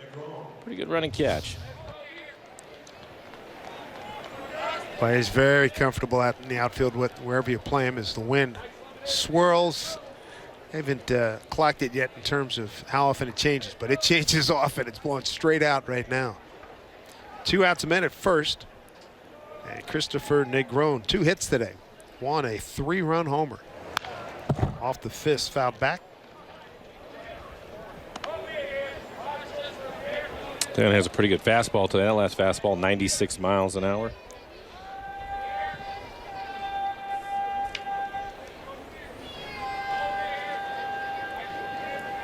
Here we go. Minor leaguer, starter, and he's got a chance to be one of the premier setup guys in the game. Well, his fastball 95 to 100 miles an hour. You just saw the good slider from him, and he can throw strikes. Last time out, he threw some 2-0 and 3-1 sliders. And Scott Stoudemire really enjoyed that. Keeping that front shoulder in a lot better than he did his first couple of outings. 1-2 strikes. Good to see Mike Zunino with another home run. 2-run shot in the 6th. That team leading 4th home run of the spring for Mike. 1-2 pitch. It's stopped by Z behind the plate. 2-2. Countdown is at 6 days to opening day in Houston. 13 to the home opener versus Houston. That'll be a 2:10 start. Looking forward to that on April 10th. Houston for 3, then a day off. Texas for 3, and then Ichiro and the Miami Marlins come to town for the first homestand of the season. Get your tickets now, Mariners.com. One for the high fastball, miss, full count.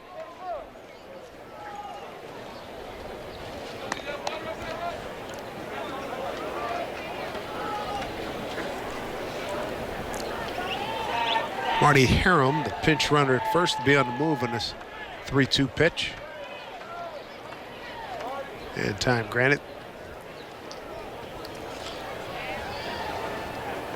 Altavilla, 4th man out of the pen today. Casey Fiend, Dean Kiekeffer, Jonathan Oro. Tough go for Casey Fiend. 2 innings, gave up 6 runs, all earned. Or 3 of them, I beg your pardon. He tied up Negron for the strikeout. Stranding a runner here in the 7th. It's 10-5 Diamondbacks.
A 10-5 lead for the Diamondbacks as we look at the Grand Canyon. Absolutely gorgeous.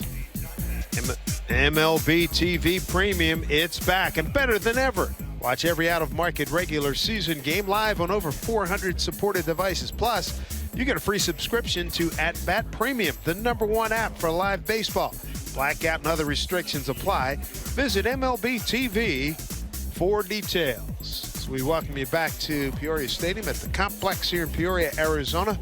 Nice windy but comfortable day. Temperature at 77 degrees right now. Dave Sims, Mike Blowers, Root Sports crew, and Mariners have seen Arizona hit 5 home runs in this 10-5 lead. Randall Delgado's the new pitcher and Mike Freeman the hitter. Took over at shortstop for Gene Segura. Top of the order here for the Mariners. It's been one of those normal offensive days down here in Arizona. Total of 21 hits and 15 runs scored. Bunch of home runs hit today.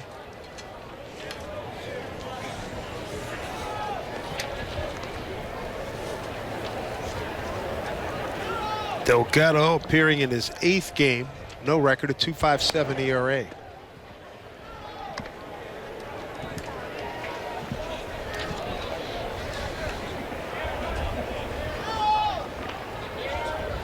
Freeman's had a pretty good spring, hitting at 283. So pitch down and away. 283 with no homers, 10 runs batted in, 4 doubles. And he's stolen a couple of bases. Hadn't been caught.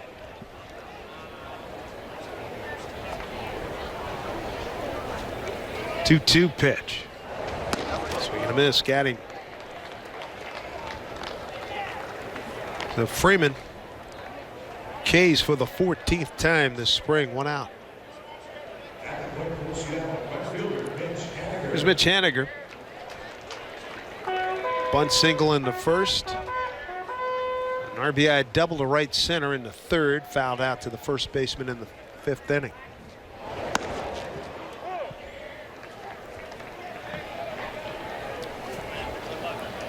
If you're just joining us, you're late to the party here. Felix Hernandez had 2 very strong innings. Gave up a home run, struck out 4. 24 pitches, 17 for strikes. He looked as if he was ready to go. Didn't walk anybody today. Had a good curveball, really good changeup. What's your best pitch? All of them. Certainly was today. It was question and response dialogue he had with Harold Reynolds of MLB Network 2 seasons ago. H, the former Mariner. The Kingpins on MLB Network. 2-1 to Haniger.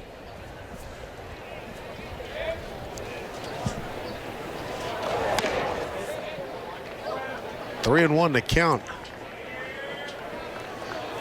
It's one thing when you hear raves from a GM and the staff and the scouts and everything, and it's another when all those raves, they start checking off the boxes. That's what Haniger's done this spring.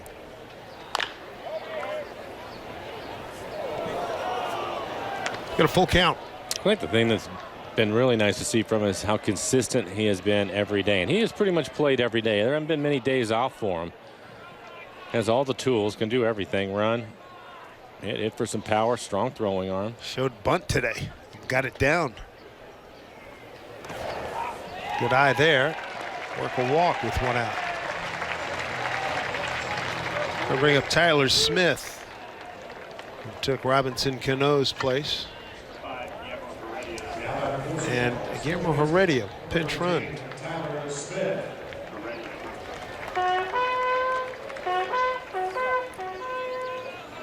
There's Guillermo. I think Sue's had a nice spring. A family outing out on the berm here at Peoria. We've had good attendance this year. Shannon Dreher from 710 ESPN, Mariner reporter, going to join us. Nice stroke by Tyler Smith. Mariner's cooking something up here in the 7th inning. Tyler's also had a nice spring. So he's going to jump on a fastball. It's up in the zone. Solid line drive into center field.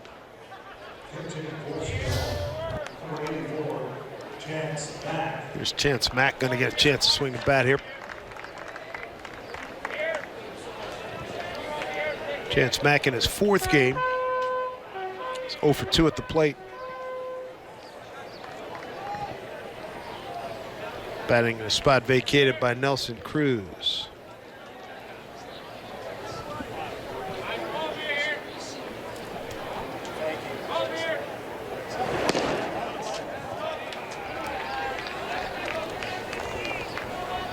Nothing like meeting a minor leaguer's parents as he's trying to make a name for himself in an organization, and met his parents last year while I was walking to my car at Camelback, game against the Dodgers.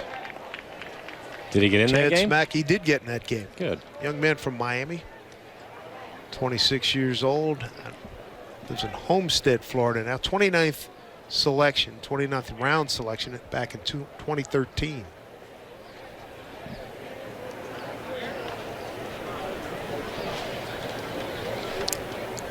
Good situation for him. I'd seen him here in a home game, I don't know, 2 weeks ago, and I believe he got behind in a count, worked a walk, kept a big inning, helped make a big inning for the Mariners. Fouled a number of pitches off. Was a good at bat.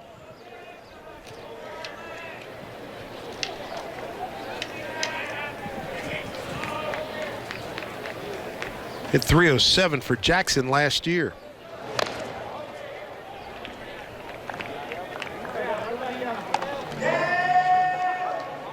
Played 56 games with Jackson last year. No homers, 23 runs batted in, .307 batting average. Stole a couple of bases. Played 8 games in Tacoma, went 1 for 22. 1 out, runners at first and second.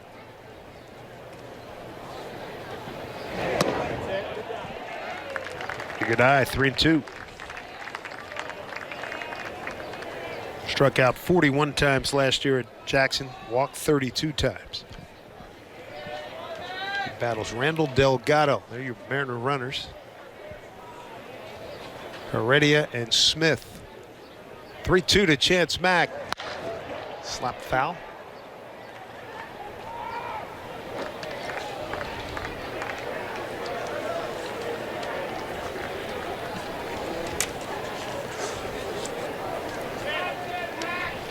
Make sure you get some seats here for the home opener coming up on April 10th. April 14th, Ken Griffey Jr. statue will be unveiled, and first 45,000 fans going to get a replica. Fly ball left center field. Let's see if the sun wreaks any havoc here. No, it doesn't. It's Jeremy Hazelbaker, the former Cardinal, makes the catch. 2 out, 2 on here in the bottom of the 7th. And it's going to bring up Danny Valencia. Got a base hit to right against Andrew Chafin in his last at bat. That was in the 6th. 1 for 3 today. What are you seeing in his swing the last week or so? Well, and from even talking to him, he said that things are starting to slow down a little bit. He had a stretch there of about 4 days where I thought he swung the bat pretty well. He struggled the first half of camp, and that's the reason why his numbers don't look particularly good. But he's a veteran guy that's been around. Good to see him hit right-handers pretty well over the last couple of years, because now that Vogelback has been sent down, it looks like he's going to get the majority of the playing time at first. So I think the main thing with a veteran is you get into those last 3 or 4 games, you want to be able to slow the game down, put the ball in play, get the barrel to it, recognize some off-speed pitches, and I think he's slowly getting there. Able to lay off of that off-speed pitch down out of the strike zone. 1-1 count. 2 out, 2 on. Mariners down 10-5. Both teams with 11 hits apiece.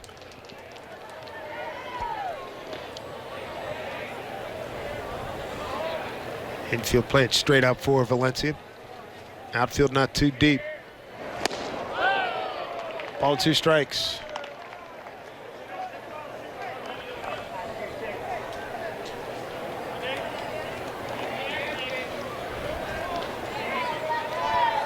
Mariners take on the Dodgers tomorrow.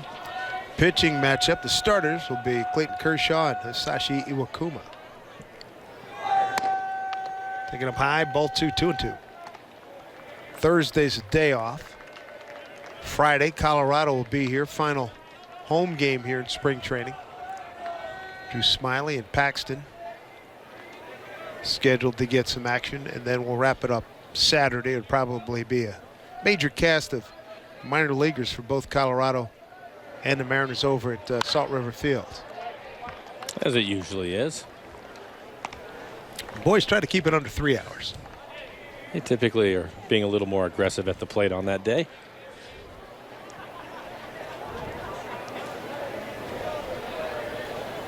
Enjoy a day off in Houston. I'll have a normal practice. And then tee it up. Ring that bell. It starts for real on Monday. Here's a 2-2. Full count.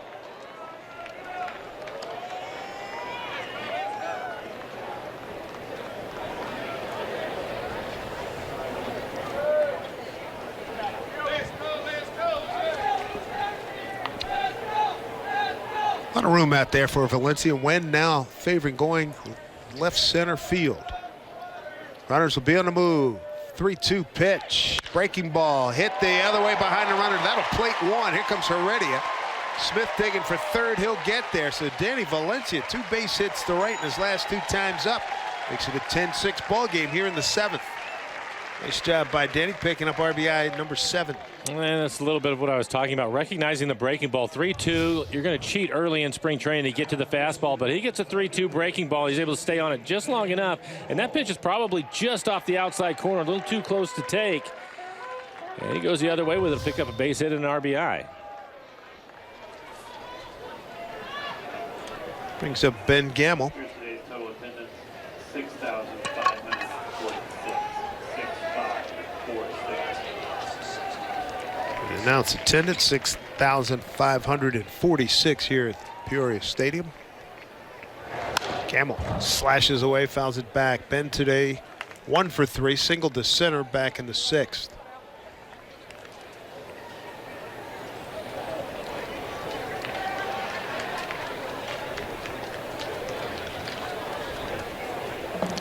Base hit by Valencia, hit number 12 for the Mariners.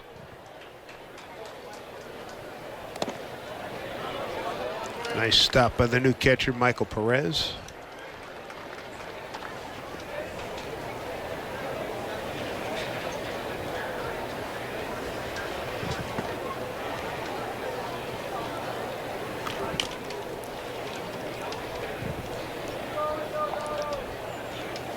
Here we go, 1-1.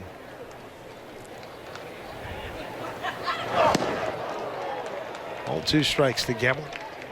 Mariners got him from the Yankees organization.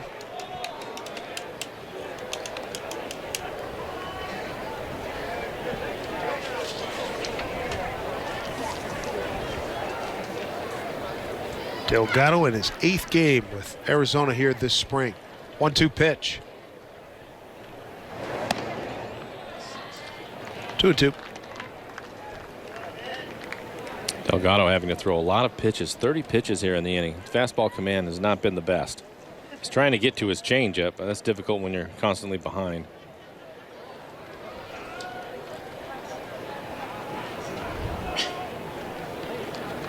Two and 2.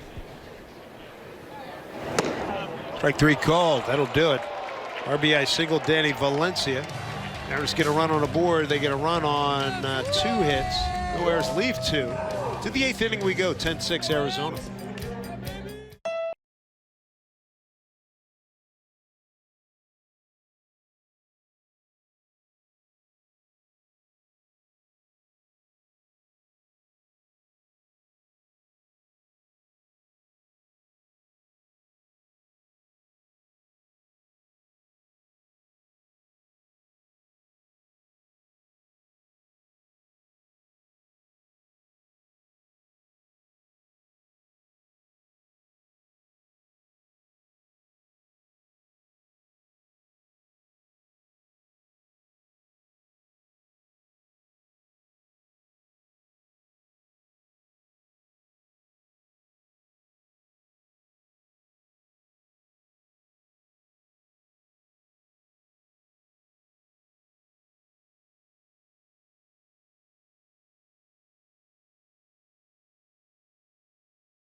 Good look at Navajo Bridges, Marble Canyon. 10-6 the score, Arizona on top. That is some sight. Shannon Dreher, you think you want to do a little bungee jumping there? My question in this room and in this booth, who would be first, second, and third off of that bridge with a bungee cord? I can tell you who would not be on that bridge. I've done a zip cord in where was that, Costa Rica, and I think that I retired after that, so I think I'm good. Shannon Dreher joins us from 710 ESPN, Mariners reporter, and Before we start, Shannon, I think we all tip our caps and raise a glass to Kevin Kremen, and he and his wife Margaret became grandparents yesterday. Colleen Farrell gave birth to Lillian Hayes Farrell. She and Mike, parents doing well. The youngster's doing well. 8 pounds, 6 ounces, 22 inches in length. Congratulations. Kremen's a granddaddy. How about that? You were right behind. I'm right behind in August. I know. I'll be leaving in a week or two in August. Yes, indeed.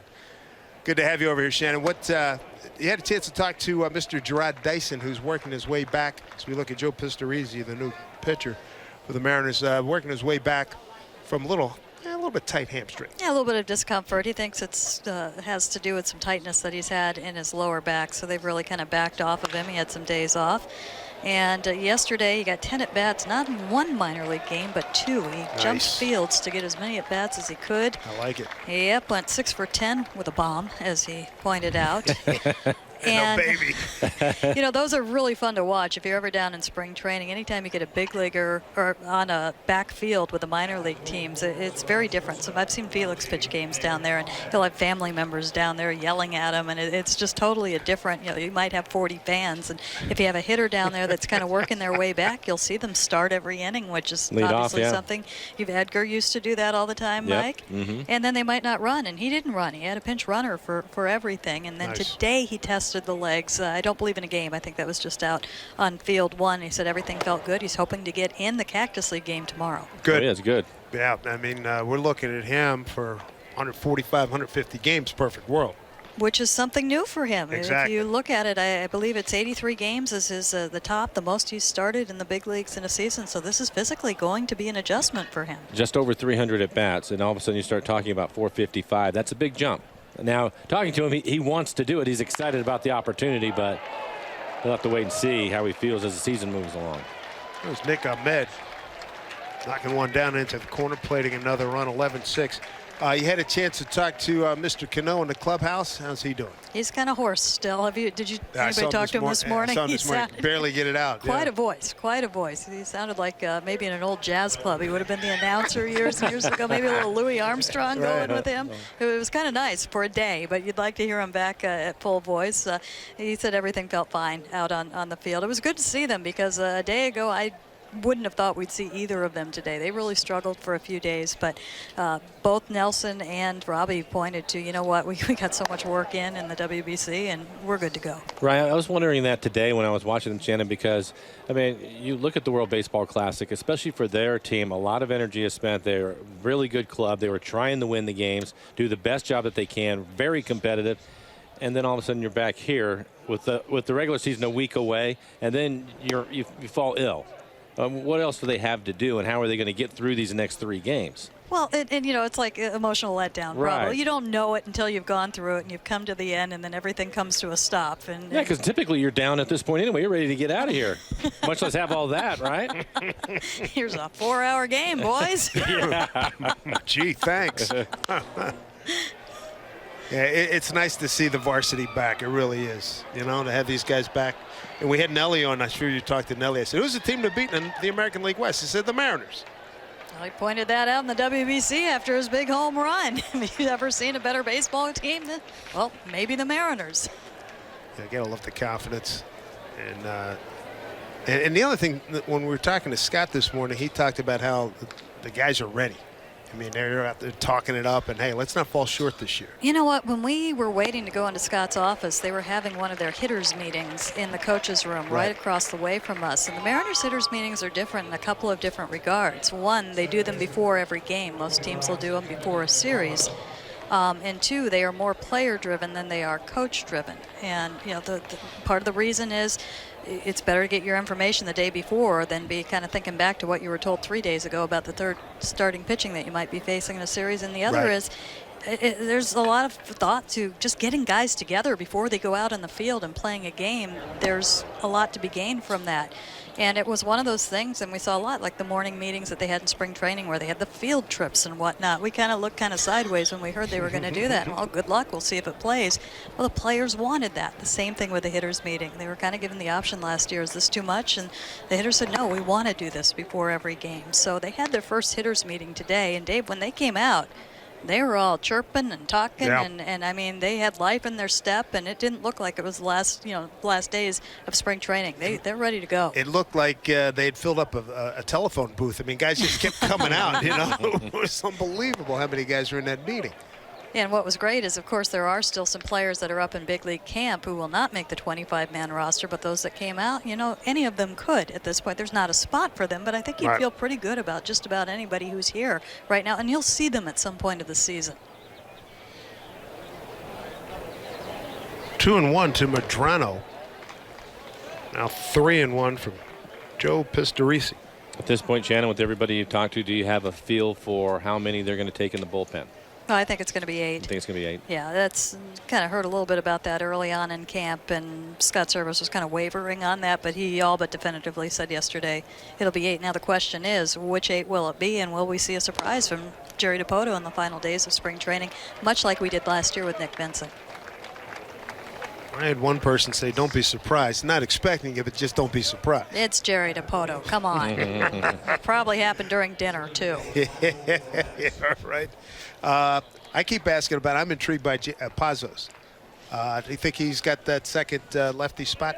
Or where is he in pursuit of that? You know, it's a tough call. He's had some moments where he's just really shown well, and then he's had some moments where you've seen the command issues that he had. Not huge, but maybe there needs to be a little bit more finishing and polishing there. I don't think that job has been given away yet. They've liked what they've seen from Kiefer. Probably not great that he gave up a home run to a lefty today. Right. And right now, if you haven't noticed, Scott is using the bullpen situationally, which is a little different. You don't usually see, you might see that the last couple of days, but he said this week, for the most part, there are a couple of guys that are assigned innings because the starters aren't going as long, but the guys that could be coming in situationally during the season, he's starting to set up right now. So I don't think that one has been determined yet. And again, somebody who's not wearing a Mariner uniform right now could come into play there as well. Joe Pistorici out of Bellevue, Washington. 24 years old, 6'2", 190. He's a Cougar, 17th round selection back in 2015. How was Mr. Hernandez after his sparkling 2 innings? Ready to go. Bet. He looked like it. He's had it. And not surprised. Did you notice why he sat down in the dugout until the 5th inning? And I asked about that. What were you watching? He was waiting for Nelly and Robbie. He didn't want to walk back by himself. Right. But, yeah, he saw what he needed to see, and very encouraging. I think what we've seen from his last 3 outings going back to his WBC outing against Team USA, and he's adjusting to what they want him to do. You saw him miss with that fastball. You need to get that up a little bit higher in the 1st inning. Well, this one tagged and given a long ride. Bounces off the fence. Perez with the drive. Runner that was on second hand to hold, making sure it didn't get caught. So a long single.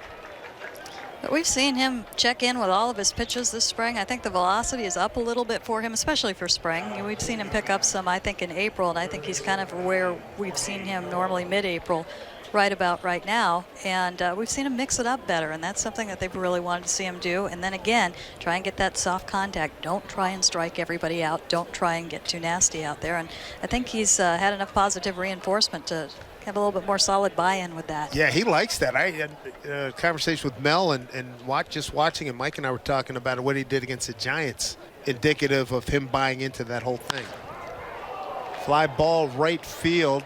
Wind carrying it, and it is gone. Wind blowing out hard to right field. You want to bat, Mike? Nah. Boy, oh boy. That is definitely a spring training home run. That wind has been swirling, and he got it up in the Gulf Stream, actually in the North Pacific Stream, and rode it out of here. That is Marty Harum. 3-run homer. Now, Nelson Cruz says there might be something else that's contributing to Felix's success this spring. What do you got? Felix has been wearing Nelly's pants all spring. Oh, brother. You might notice he's not going with the high socks, and he has been stealing Nelson's pants. He's going with the longer pants, and I asked him why a couple of weeks ago. He says, I just like them, and Nelly said enough already. He might need to order his own. If he thinks it works. Right, Shannon?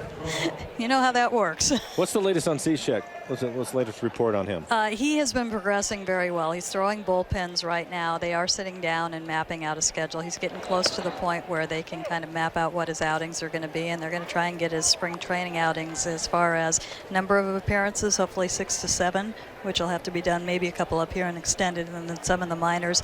He'll need to go back-to-back, have up-downs and whatnot, but not terribly far away. In fact, Scott Service said that he could actually be doing a little bit better than they thought and a little bit ahead at this point. What about Tony Zick?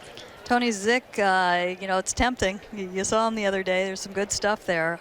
They are trying not to be tempted, and there's a good chance that we see him pitch just in minor leagues games the rest of the way, because as I said, they're trying to use the guys situationally. Right. So they might just use him in minor leagues for the rest, and again, get him a couple of more appearances in the minors and then bring him up. He's obviously closer than Cishek is right now, but knock on wood, both have been progressing at a nice clip. Hey, who do you think wins the Heredia-Gamble battle for that extra outfield? You seem to think that the handedness is really going to play into that one. You bet. I like them both quite a bit. Defensively, you feel good about both. Both can run a little bit. You got your left-handed stick, you got your right-handed bat. Heredia has been pretty consistent for the most of the spring. Gamble has shown pretty well as well with the bat. Has had some pop of late. I think just whatever you need with matchups is what you go with to start with. Heredia started today 339.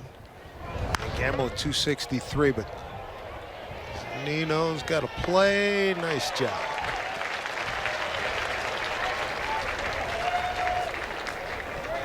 Two down here in the 8th. Boy, it's been. Well, that young man, he couldn't be happier. In the sun with mom and dad, and he's got his grub. Got a lucky. Thank goodness for the Ziplocs. And what is that, Shannon? I don't know that toy. What was that? I'm not sure what that was. I'm sure there was water involved in it. Yeah. Jeremy Hazelbaker is the 8th man to the plate.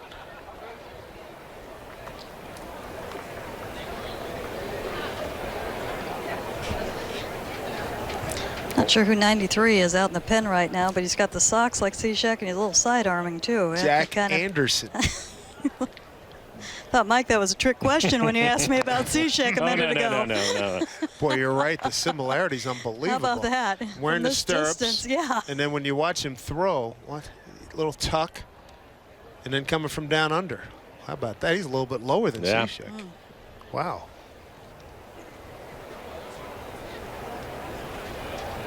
One and one to Hazelbaker. Ball 2. What'd you think of Segura Haniger 1-2 at the top today?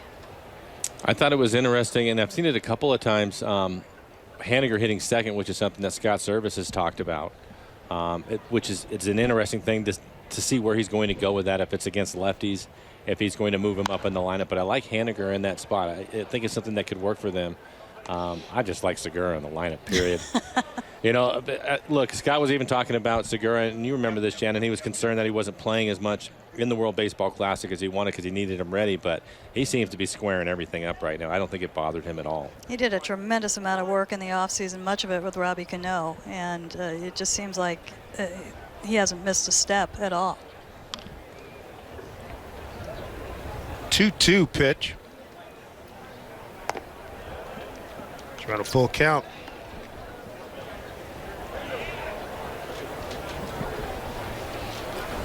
Another big inning for Arizona. Second time they've put a 5 spot up. They did it the first time in the 4th. 3-2. Bounce to the second baseman, Tyler Smith. The inning is over. We go to the home 8th. Shannon, stick around. I want to ask you about who the number 3 starter is going to be for the Mariners. All Diamondbacks today, 15-6.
And Tink here at the Ford Sports Desk. As we get closer to opening day 2017, make sure you're in midseason form in regards to cheering on the hometown nine. It's Where I Root. By using that hashtag Where I Root, it gives us permission to use your photo on the air. Jasper setting that one in along with his bride. And then we've got this one from Kelsey. We know that you made it down to spring training because we can see the sun glistening on your hat. And Krista sends this one in. These two are on cloud nine, autographs from their favorite players. But we don't know who the favorite players are. Any guesses as we get you down to Dave Sims and Mike Blowers? You guys don't make a favorite Mariner, do you? You're not allowed to, are you? Oh, they're all my favorite, all 25. Come on. All right, Angie, thank you very much.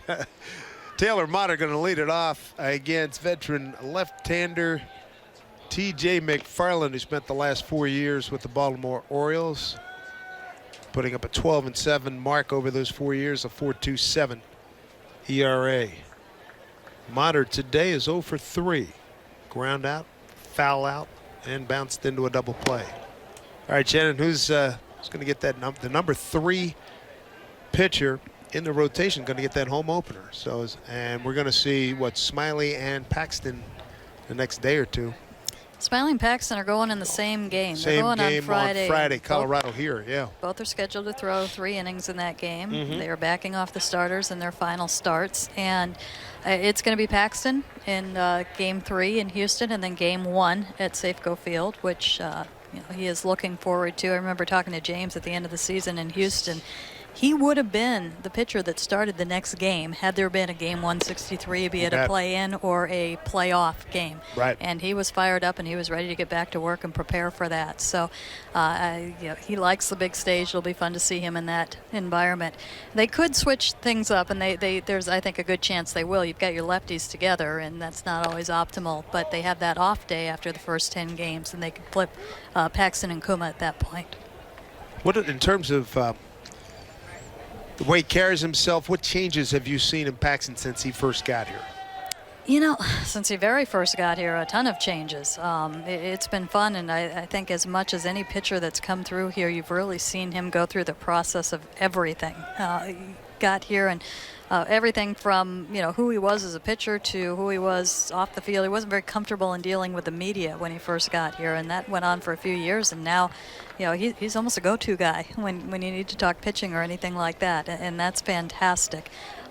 Remember his first start in St. Louis, where he was so locked in that there were 35,000 people in the stands there. He came out and just said, "Where'd all these people come from?" And he meant it too. He's loosened up a little bit on the hill. Scott Service told him that was kind of important. You've got 8 guys behind or 9 guys behind you. You might want to show a little something and get them going a little bit out there and kind of get them involved in things too.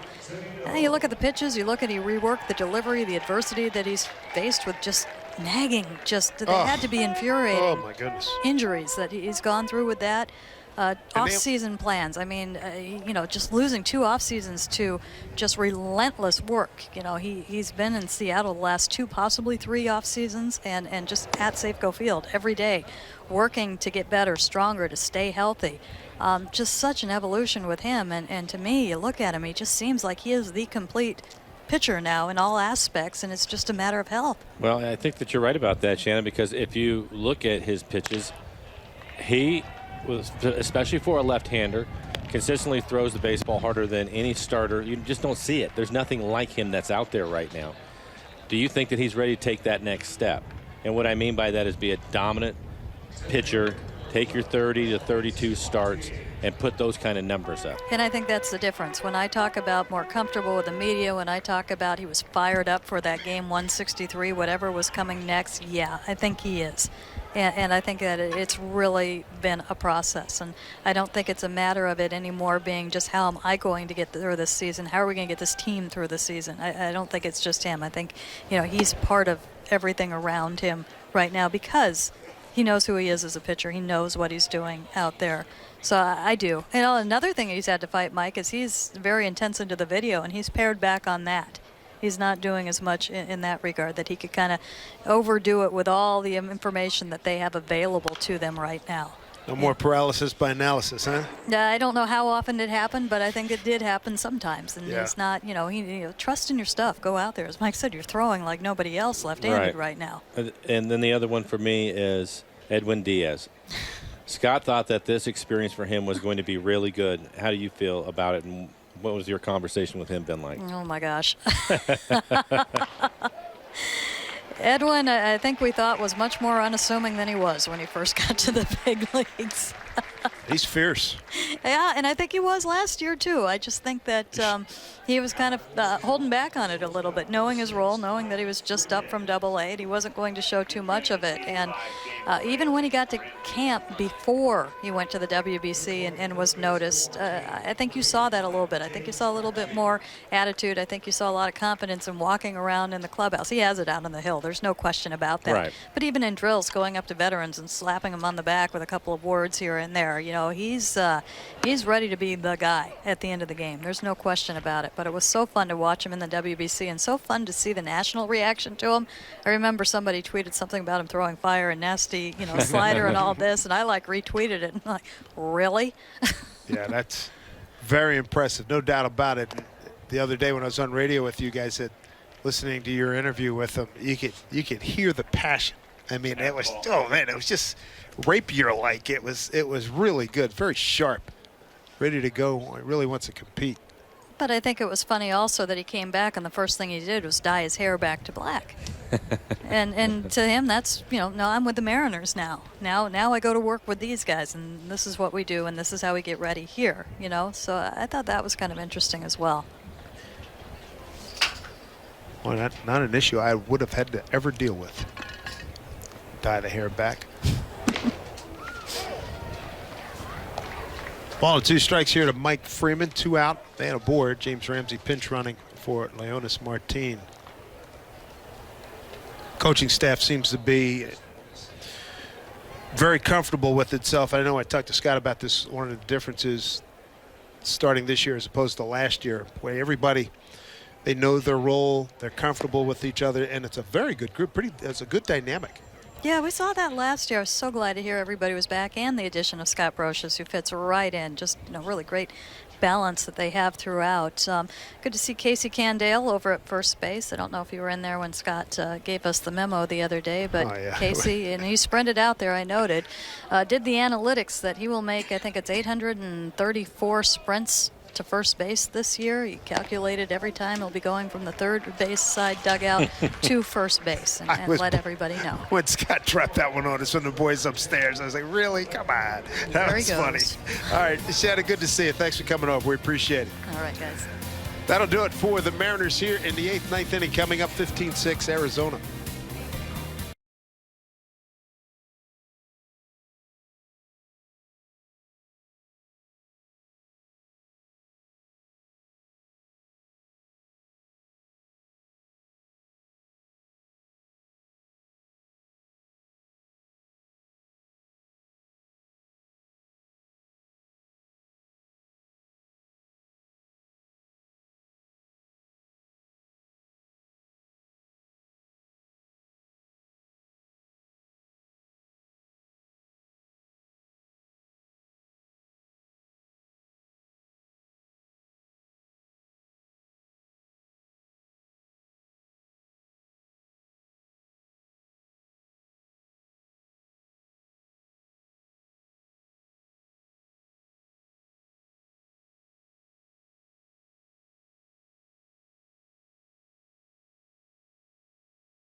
For the Arizona Diamondbacks, 15-6 on top here as we go to the top of the ninth. Hey, the Mariners and EQC are pleased to offer members of the U.S. Armed Forces special discounted tickets at all home games this season. Simply show a current military ID at the Safeco Field box office, and you'll receive 10% off select seats. To all who serve our country, we say thank you. Crowd of 6,546 on hand here. Many have left, but many hanging in to see Jack Anderson. And Mike, how'd you like to be a right-hand hitter against this guy? Well, there's side armors and then there's submariners, and he's going to get down about as low as you can, create some kind of angle as he steps towards the third base line. So for a right-handed hitter, he could be a little bit rough. Lefties probably see him pretty good. Jack Anderson, 23 years old, born in Chicago, lives in Evanston, Illinois, home of Northwestern University. 6'3", 210. Fly ball center field. Heredia out there, glasses on. And he records out number one. The hitter, that was Fennery Ozuna.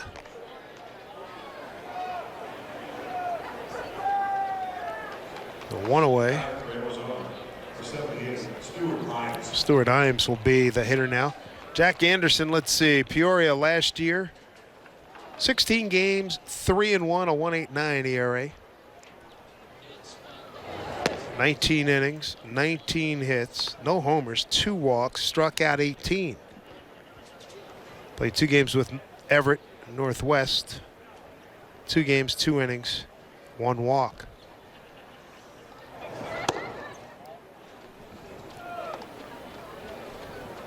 So Jack Anderson, he's a Pennsylvania State Nittany Lion. Majored in supply chain and information systems. Academic All Big Ten twice.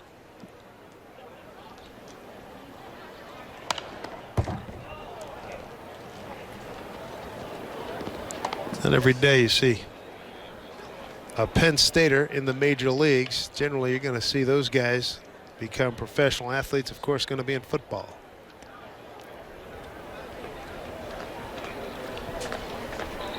.6'3", 210. 2-1 pitch. Left field. Eric Falia makes the catch.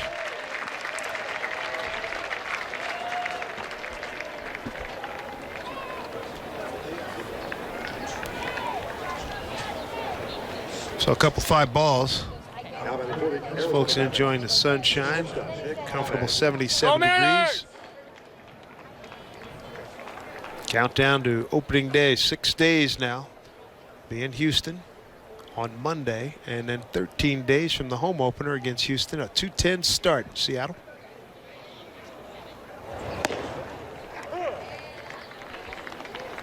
Jack Anderson's throwing strikes. See that submarine style, you wonder sometimes, but he's done a nice job, especially for somebody coming right out of A ball.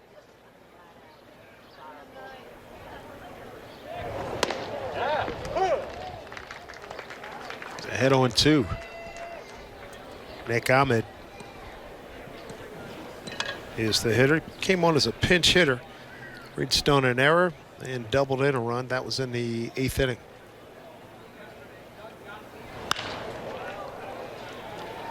The right fielder is James Ramsey. Nice inning for Jack Anderson. Each outfielder got a little taste there. 15-6. Last licks here for the Mariners coming up.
at-bats today, 15-6 as we go to the home ninth. Ichiro, you know, he collects hits, and fans can collect a one-of-a-kind dual bobblehead commemorating the former Mariners' hitting milestones. Thanks to Root Sports, it's free to the first 20,000 fans when the Marlins and Ichiro himself take on the Mariners Wednesday, April 19th. Get your tickets at mariners.com. Last dual bobblehead we saw was in Cincinnati last year with Ken Griffey Jr. Mariner and Cincinnati Red uniforms. This guy likes deep sea fishing, huh? He's got dun, dun, dun, dun. I think we need a new boat.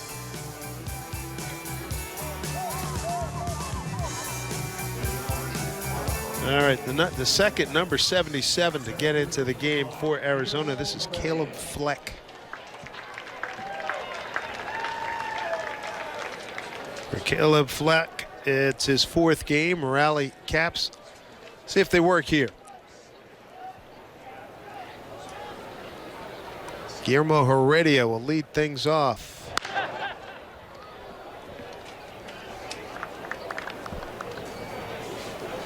Heredia this spring, very impressive at .339, 20 for 59, no homers, 10 runs batted in. He's got 8 doubles. 3 for 3 in base stealing. Easy fly ball left field. 1 down. You would ask Shannon about him and Gamble. Do you have a feel for it one way or the other? I think what she said about, you know, the fact that he's right-handed and Gamble's left-handed is going to be a determining factor. I mean, based on the numbers, I'd take this guy. I give Heredia maybe a hair, you know, give him a couple, 3 hairs advantage. Not by much, though, but, you know, he could use another. You could use a left-hander. It'd be interesting. There's that, and then listening to Scott Service the other day, he was talking about the experience of Gamble. You know, they're both very good outfielders. Heredia probably runs a little bit better, and as you mentioned, he's really had a great spring. But Gamble is somebody that has had some experience, and Scott has talked about that too. So I like them both. There's no doubt about that. I think that. And the second lefty in the bullpen, the only real, you know, that's it. Semi-pressing issues. Yeah, I think that's everything else is settled. Yeah. I mean, Matter's made this team, and I think even if O'Malley doesn't come down with the appendicitis, I think Matter makes the team anyway, based on his performance. Sharply hit. Shortstop gives some ground. Makes a nice play. Nick Ahmed. Quick 2 outs.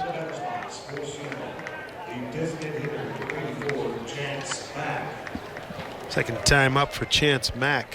Flying out to center first time.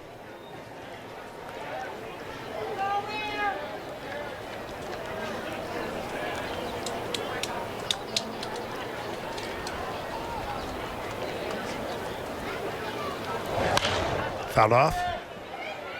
Oh boy, a 6 home run day for these Diamondbacks.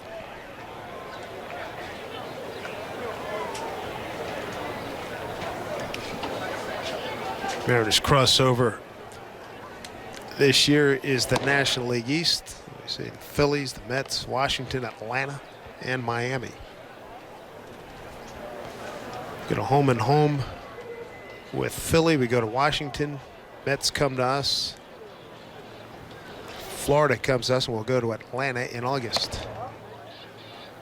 I think that's back-to-back trip, Mike, in August in Atlanta. Thank you very much. Yes, I think that you are correct. Let's go, Mariners! Let's go, M's!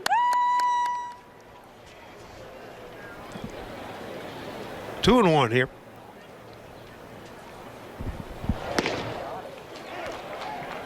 The Mariners down to their last strike here. 2 out, nobody on.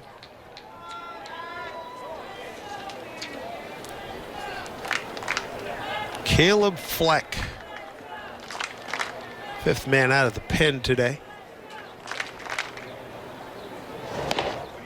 Full count.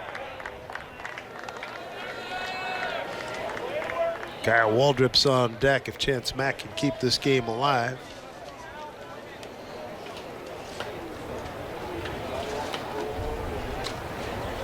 Here we go, 3-2.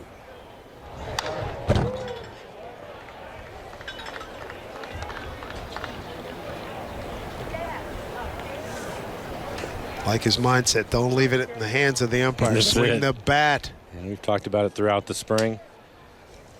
As young players, be aggressive. Do it again at 3-2. Takes ball 4, so Kyle Waldrop will get a chance to swing it.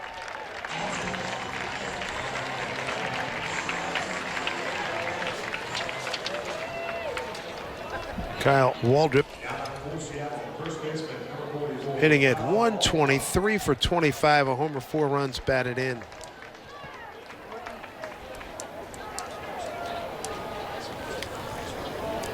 Put him at first base when he entered the game today. Mack takes off for second in difference.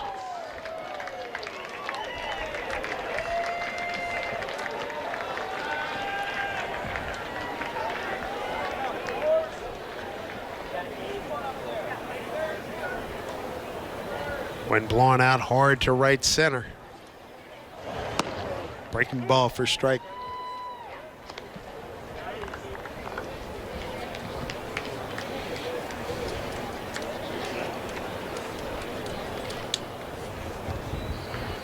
Every time I see Waldrop, I think of a slightly smaller version of Brandon Moss.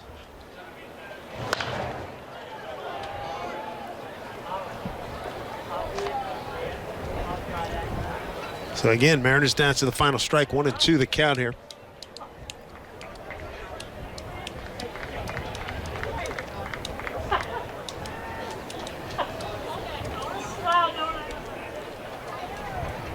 Here we go, Fleck ready with the 1-2 pitch. 2 balls, 2 strikes.